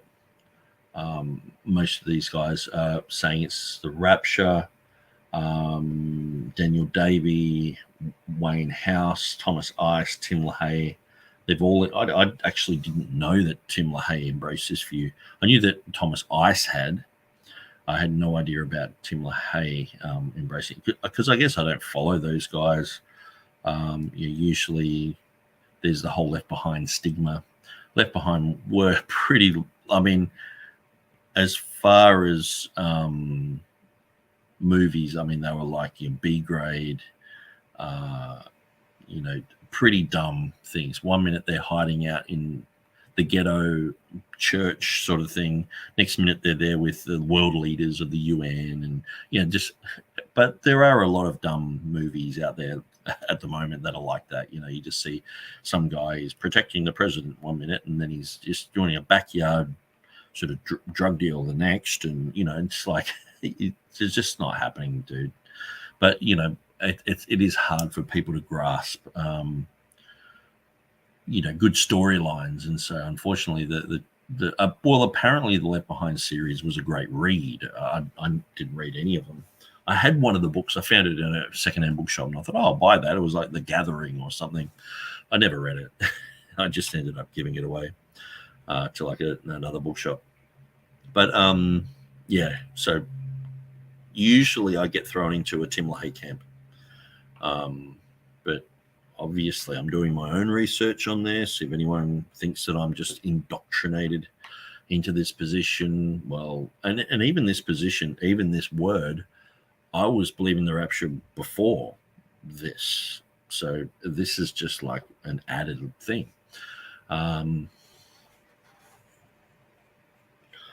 Okay, so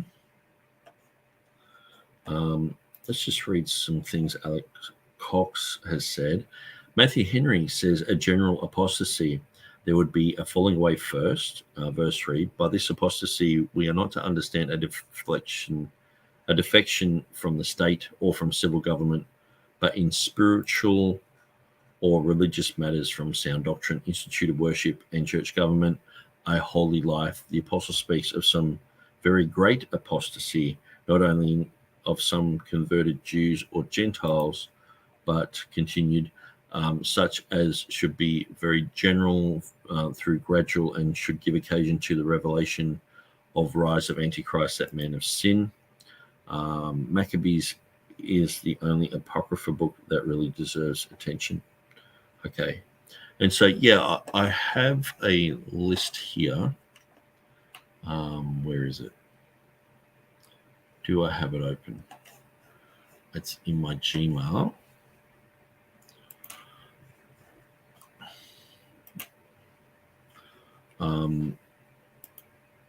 Of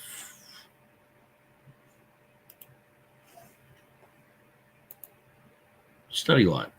Here we are. Verse by verse commentary. So the first one's Adam Clark's falling away first.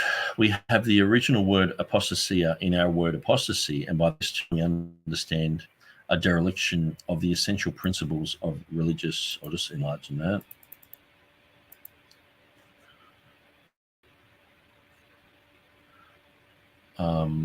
Man, that is so annoying having something like that there. Of the essential principles of religious truth, either a total abandonment of Christianity itself or a corruption of its doctrines. So a lot of these guys were saying, an apostasy from the faith. It's But what this apostasy means is a question which has not yet and perhaps never will be answered to the general satisfaction.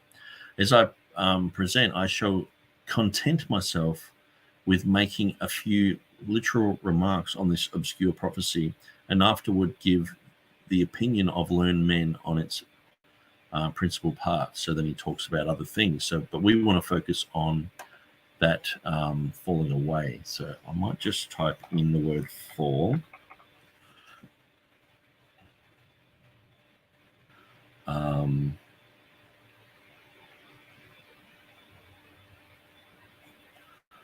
So that we don't miss anything. Okay. I don't think it's saying much there. Kaufman's falling away first. There is no hint here regarding the length of the time of interval between the time Paul wrote and the actual coming of Christ in the second advent. In the light of intervening events, we know that centuries and millenniums of time were to elapse before the final judgment. But as regarding the actual date, there is... Okay, so he's not really talking that much about that. So let's move on to the next. Barnes. Until an apostasia shall have occurred, the great, notice he's got the great apostasy. There is scarcely any passage of the New Testament which has given occasion to greater diversity of opinion than this. So this is in Barnes's day. Okay. He's saying there's so many people saying it's this and saying it's that. So when you get people saying, oh, it's always meant this, it's like, well, people have disagreed, on what this falling away is. Though the reference seems to be plain, there is scarcely any prophecy of the Bible apparent more obvious and easy in its general interpretation, yet it is proper to mention some of the opinions which have been entertained of it. Some have referred to a great apostasy from the Christian church, particularly on the account of persecution which would occur before the destruction of Jerusalem. The coming of the Lord, they suppose, refers to the destruction of the holy city, and according to this, the meaning is that there would be a great apostasy before the event would take place. Of this opinion was Vitringa, who referred to the apostasy to the great defection of the faith, which took place between the time of Nero and Trajan. Whitby also refers to this event, to an event which was to take place before the destruction of Jerusalem, and supposes that the apostasy would consist in a return from the Christian to the Jewish faith by the multitudes of professed converts. The man of sin, according to him, means the Jewish nation, so characterized on account of its eminent wickedness. Hammond explains the apostasy by the defection of Gnostics by the arts of Simon Magus. So he's in the book of Acts. Whom he supposed to be the man of sin, and by the day of the Lord he also understands the destruction of Jerusalem. Grotius takes Caius Caesar or Caligula to be the man of sin, and the apostasy he understands his abominable wickedness. In the beginning of his government, he says his plans of iniquity were concealed, and the hopes were all excited in regard to his reign, but the secret iniquity was subsequently revealed and his true character understood. So notice these are apostatizing. Some are saying that the man of sin was a Roman governor and all this sort of thing. And so this taints who they're going to squeeze into this box. If you've only got the first century characters, you're going to try and squeeze them into the box. So Wetstein, it's interesting, understands the man of sin, that it refers to Titus and the Flavian house. He says that he does not understand it of the Roman pontiff, who is not one such as the demonstrative pronoun thrice repeated designates, and who neither sits in the temple of God, nor calls himself God, nor Caius, nor Simon Giorie, or any Jewish impostor, nor Simon Magus. Kof refers it to the king mentioned in Daniel 11:36. According to him, the reference is to a great apostasy of the Jews from the worship of God, and the man of sin is the Jewish people. Others have supposed it is a reference to Muhammad. The main characteristics of the prophecy may be found in him. Of papists, a part affirm that the apostasy is the falling away from Rome in the time of the Reformation. So the Protestants leaving. But the greater portion suppose that the allusion is to Antichrist, who they say will appear in the world before the great day of judgment to combat religion and the saints. See these options stated at length and examined in Dr. Newton and the Prophecies dissertation 22. Some more recent expositors have referred it to Napoleon Bonaparte, and some, as Old-Scholzen, suppose that it refers to someone who has not yet appeared, in whom all the characteristics here specified will be found united. Most Protestant commentators have referred to the great apostasy, notice great apostasy, under the papacy and the man of sin. They suppose there is an allusion to the Roman pontiff, the Pope. It is evident that we are in better circumstances to understand the passage than those who were immediately succeeded by the apostles. 1800 years have passed, written circa 1880s, away since the epistle was written, and the day of the Lord has not yet come, and we have an opportunity of inquiring whether in all that long tract of time anyone can be found, or any series of men have arisen to whom the description here given is applicable. And so, yeah. So he has here another thing of falling away, okay? The word rendered falling away, ἀποστασία or apostasy. So notice he says it means apostasy, okay? That's his definition of it. Is of so general a character that it can be applied to any departure from the faith as it was received in the time of the apostles. So notice he's saying it's a departure from the faith, okay? So it occurs in the New Testament only here and in Acts 21:21, where it is rendered to forsake. Thou teachest all the Jews which are among us to forsake Moses. Apostasy from Moses, apostasian, museus. The word means a departing from or a defection. See the verb in 1 Timothy 4:1. Some shall depart from the faith. Compare that the notes on the passage also in Hebrews 12, Hebrews 3, Luke 8, and Acts 5. The reference here is evidently to some general falling away or to some great religious apostasy that was to occur, and which should be under one head, leader or dynasty. And so, yeah, interesting. So he mentions a whole bunch of things, whole bunch of people who are supposed to be the subject of, they're supposed to be the Antichrist, and that we're supposed to sort of fall away from faith because of them, or fall away from them, or Protestants falling away from Catholics, or Catholics falling away from Protestants. And so what about Calvin? Okay, so Calvin has, however, interpreters have twisted this passage in various ways. We must first endeavor to ascertain Paul's true meaning. He says the day of Christ will not come until the world has fallen into apostasy. Okay, and the reign of the Antichrist has obtained a footing in the church.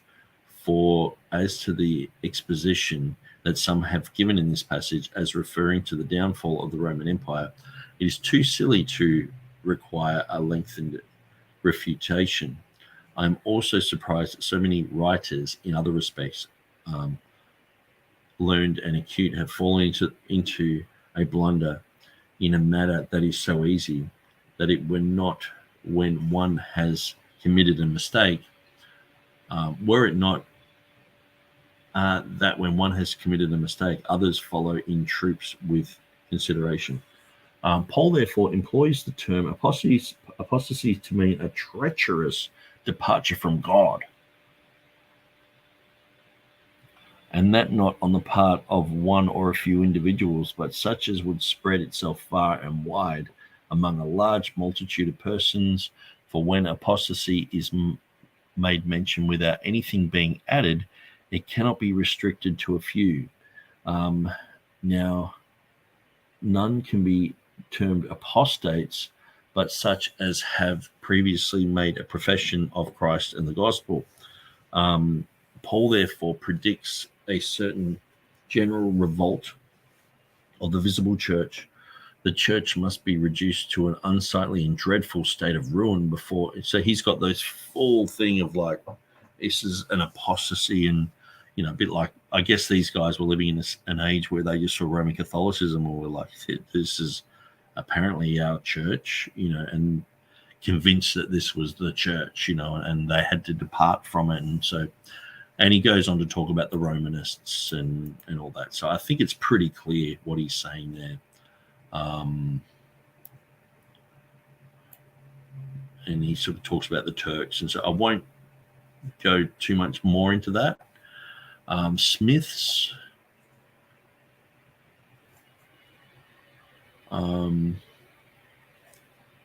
so he says, so two things must precede the day of the Lord's vengeance and wrath that is coming upon the earth. Number one, the great apostasy. Now, this word apostasy has been argued by some as meaning departure. And there are some that try to relate it to the rapture of the church, referring to the departure. There are problems with that. Okay, so let's have a look at what his problems are.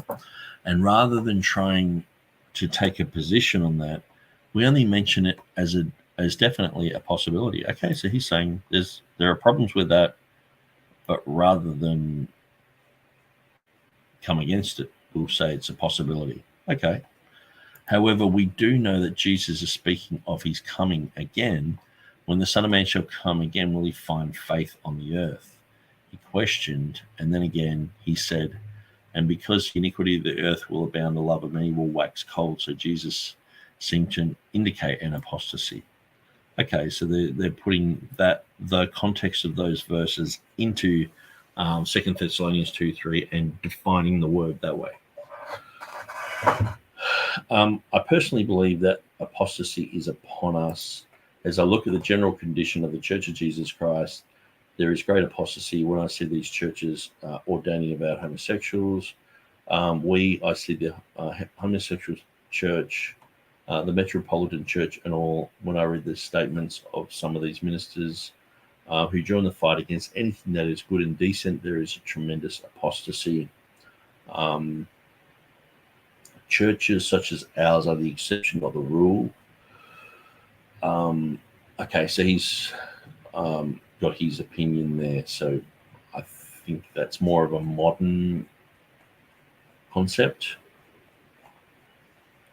I actually think that that's Chuck Missler. Calvary Chapel, Charles Ward Smith. Okay, so I don't really know Smith. I'd actually got that confused with Smith's dictionary. Okay, so contending for the faith, a falling away first. So that day, referring to the day of Christ, has been addressed in this book. The return of Jesus Christ is not going to happen until there come a falling away. The phrase falling away, apostasia, indicates a defection or apostasy, theia. King James Version of the Bible translates a falling away, but the Greek renders the falling away. Okay, so that's one of the arguments that people come up with. And the falling away, as sad as it is, has reference to many Christians leaving faith. So they're reading into it that it's about the faith. Many false prophets arise, shall deceive many. There is going to be those issues, but it's not necessarily mentioned there. Dr. Constable's expository notes. I wonder what he's saying about this. Excuse me. We've nearly gone for 4 hours, so I'm going to wrap it up pretty soon. Okay. Barclays. pulling away, a common term for military rebellion or mutiny against God. It could even refer to the Jewish rebellion against Roman authority. Okay. Guilds. Guilds is usually pretty interesting. Either in a political sense of nations, the Roman Empire, which was divided into the Eastern and Western Empire, for which way was made by translating the seat of empire from Rome to Byzantium or Constantinople. The former of these empires was seized by Muhammad and still possessed by the Turks to this day. The Hagia Sophia was taken over the church there, and it's become a mosque. And the latter was overrun by the Goths, the Huns, and the Vandals, and torn to pieces.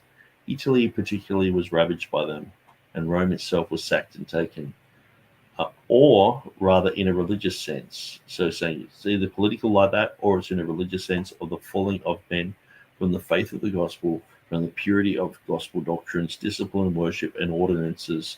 And this is not some Jews who profess faith in Christ and departed from it, or some Christians who went off to the Gnostics, but it is to be understood of a more general defection in the times of the papacy, when not only the Eastern churches were perverted and corrupted by Muhammad. He's the guy who took over Constantinople in 1453 and drawn off to his religion, but the Western churches were most sadly depraved by the man of sin, by bringing in errors of all sorts in doctrine, making innovations in every ordinance and appointing new ones. So I sort of feel like I'm just reading through that and not really thinking too much about it, so I'll move on. Falling away first. Okay, so that's John Gill again. So I think I just clicked on that. Henry's.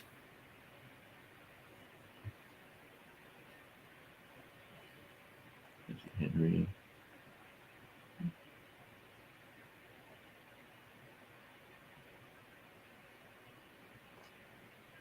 Yeah, so I do think we read through Henry's earlier. So Kelly's commentary. Okay, it looks quite huge.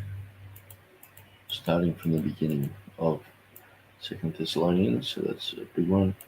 Okay, so we've read through a lot of that. I'm just going to quickly go through this and see if there's anything I missed. So the descriptive phrases from the faith and from God, falling away, these seem to be added to the word. So this is something that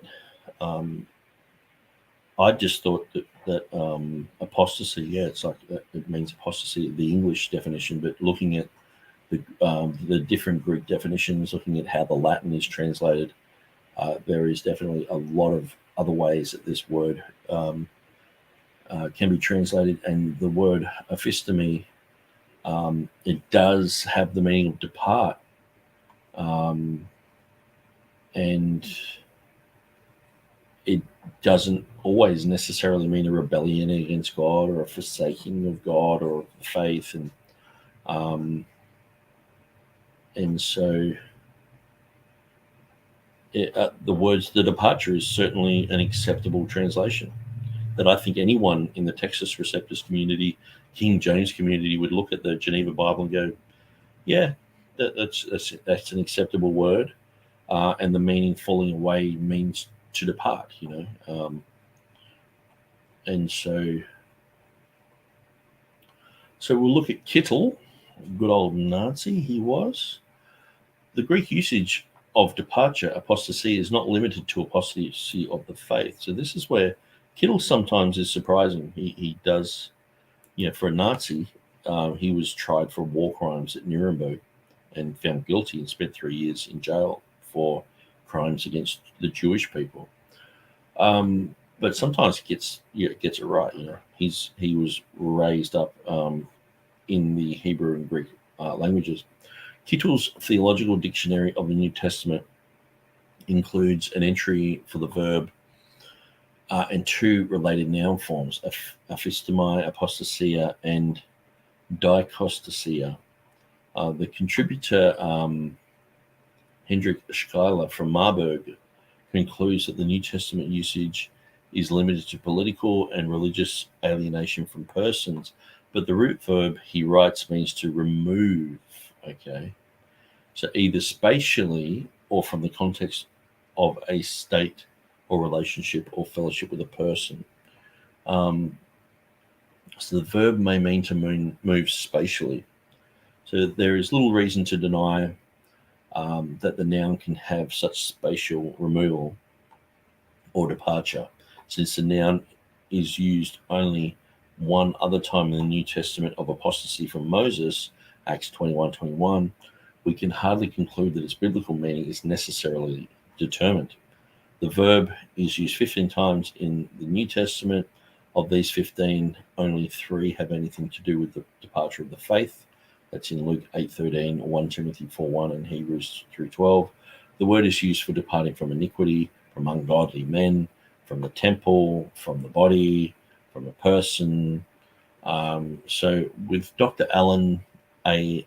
McRae, we conclude, thus the New Testament instances make it abundantly clear that the verb means to depart, to go away in a very wide sense, and is only in certain instances specialized to the idea of the departure of the faith. So it's very, very interesting. So that's Dr. Alan A. McRae. I'll read that again. Thus, the New Testament instances make it abundantly clear that the verb means to depart or to go away in a very wide sense, and is only in certain instances specialized to the idea of the departure of the faith.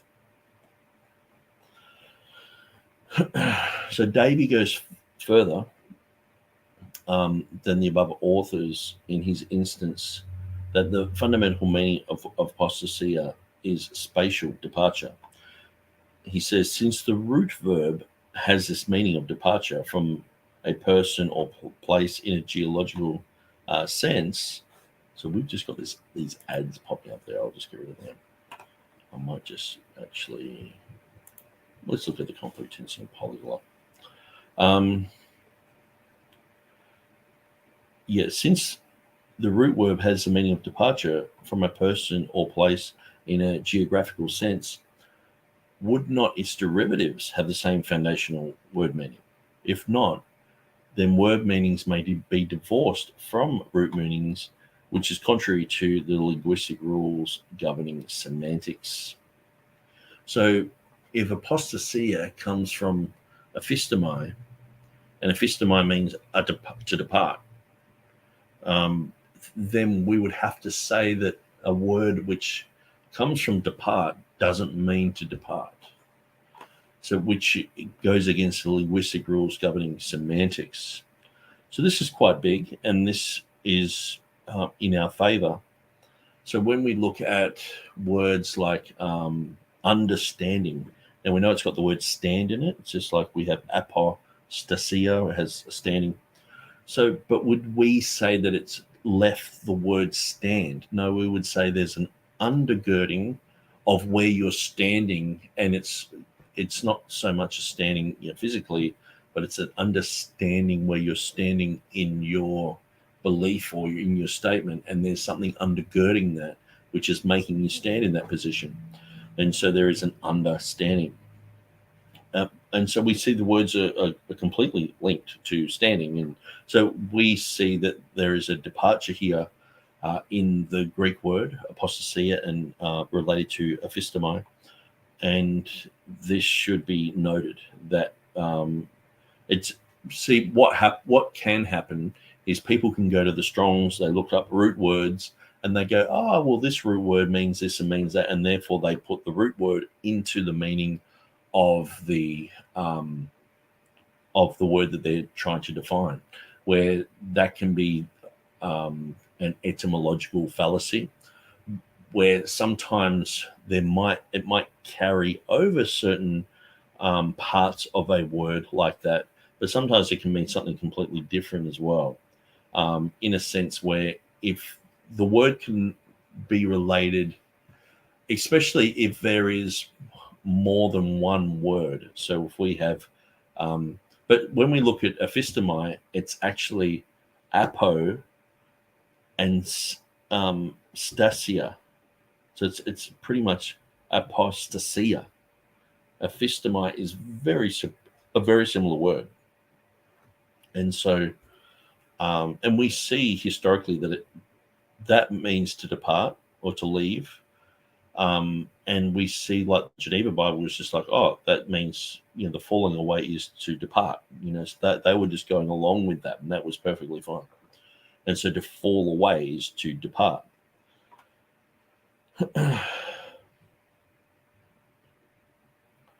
Okay, so just checking a few other things.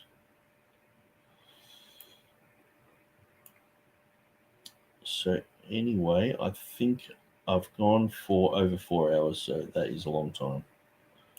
So we have one more comment here. Alec Cox says, Nick, I really love your dedication as a seeker of the truth. I'd really like to have a chat with you either on my channel or yours, because we are very much on the same page. God bless you. Thanks, Alec.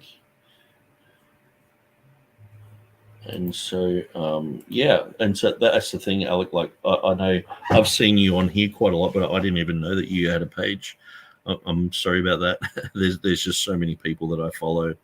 And sometimes that's why I actually keep my same Facebook picture, because I found that some people change their picture so often that I don't even know who it is, and if I can't remember their name. And some names are very similar. You get Stephen, so-and-so, and then another Stephen, and it's like, man, who am I talking to here? And then they pop up here with a different picture, and I'm like, I think it's that guy who was emailing me like 3 years ago and talking about something. And then some people, they expect me to know that, and so but yeah, but I would, definitely we can have a chat about that. That'd be really good. Just looking at a few other things. So, but definitely the word can be translated falling away, can be translated departure. So the Gothic Bible or Wallfiller Bible, it has the word apostasia Latinized as aphstas, with a meaning of waste or rubbish or garbage or litter. So that would go into the castaway.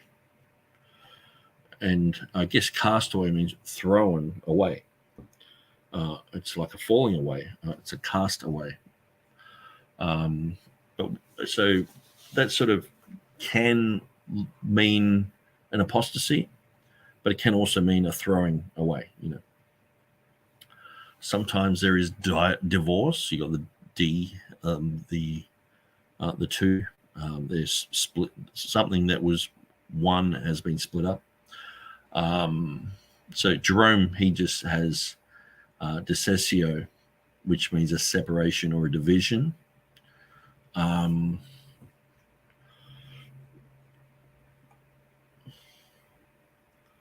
And so we just see the Erasmus, Beza, Complutensian Polyglot, they have a defection or defectio. And so we were looking at that earlier. Here, I leave, depart, abandon, retire.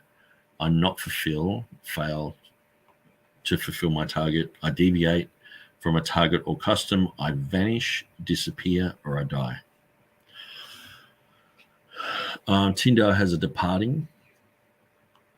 But it's interesting that in his prologue, he understood this to refer to a departing from under the disobedience of the Emperor of Rome. So that's his thoughts, his own interpretation into that. So the Geneva translators, they understood departing to be a departing from the faith. So, and this is the thing. Tyndale's saying it's departing from Rome.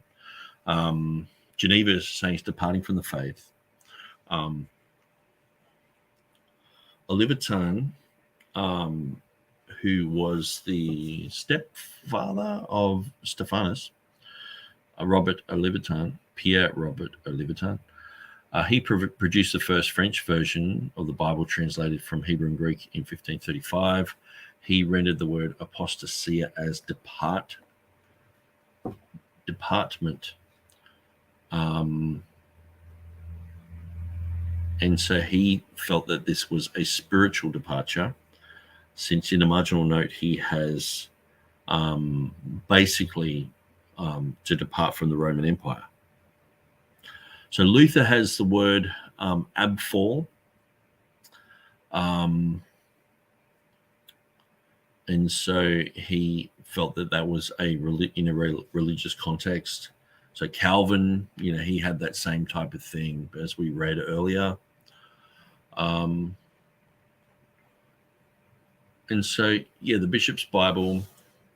It's interesting that Giovanni Diodati, he produced the first Italian Bible in 1607. He rendered the word apostasy with the word l'Apostasia. And so, very interesting. So, very interesting study.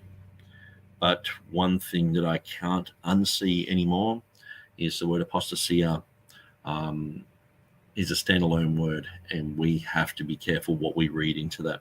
So anyway, thanks for joining us, guys. God bless you, and we'll see you in the next round. So hopefully I can get around to finishing the Thomas Ross and James White debate, because that's just hanging in the background, and I hate having ones that hang in the background, especially for a long time, because it makes for a pretty lousy series when you have to sort of repeat everything and just to come up to speed. So anyway, God bless you guys, and thanks for joining us and contributing. We'll see you next time.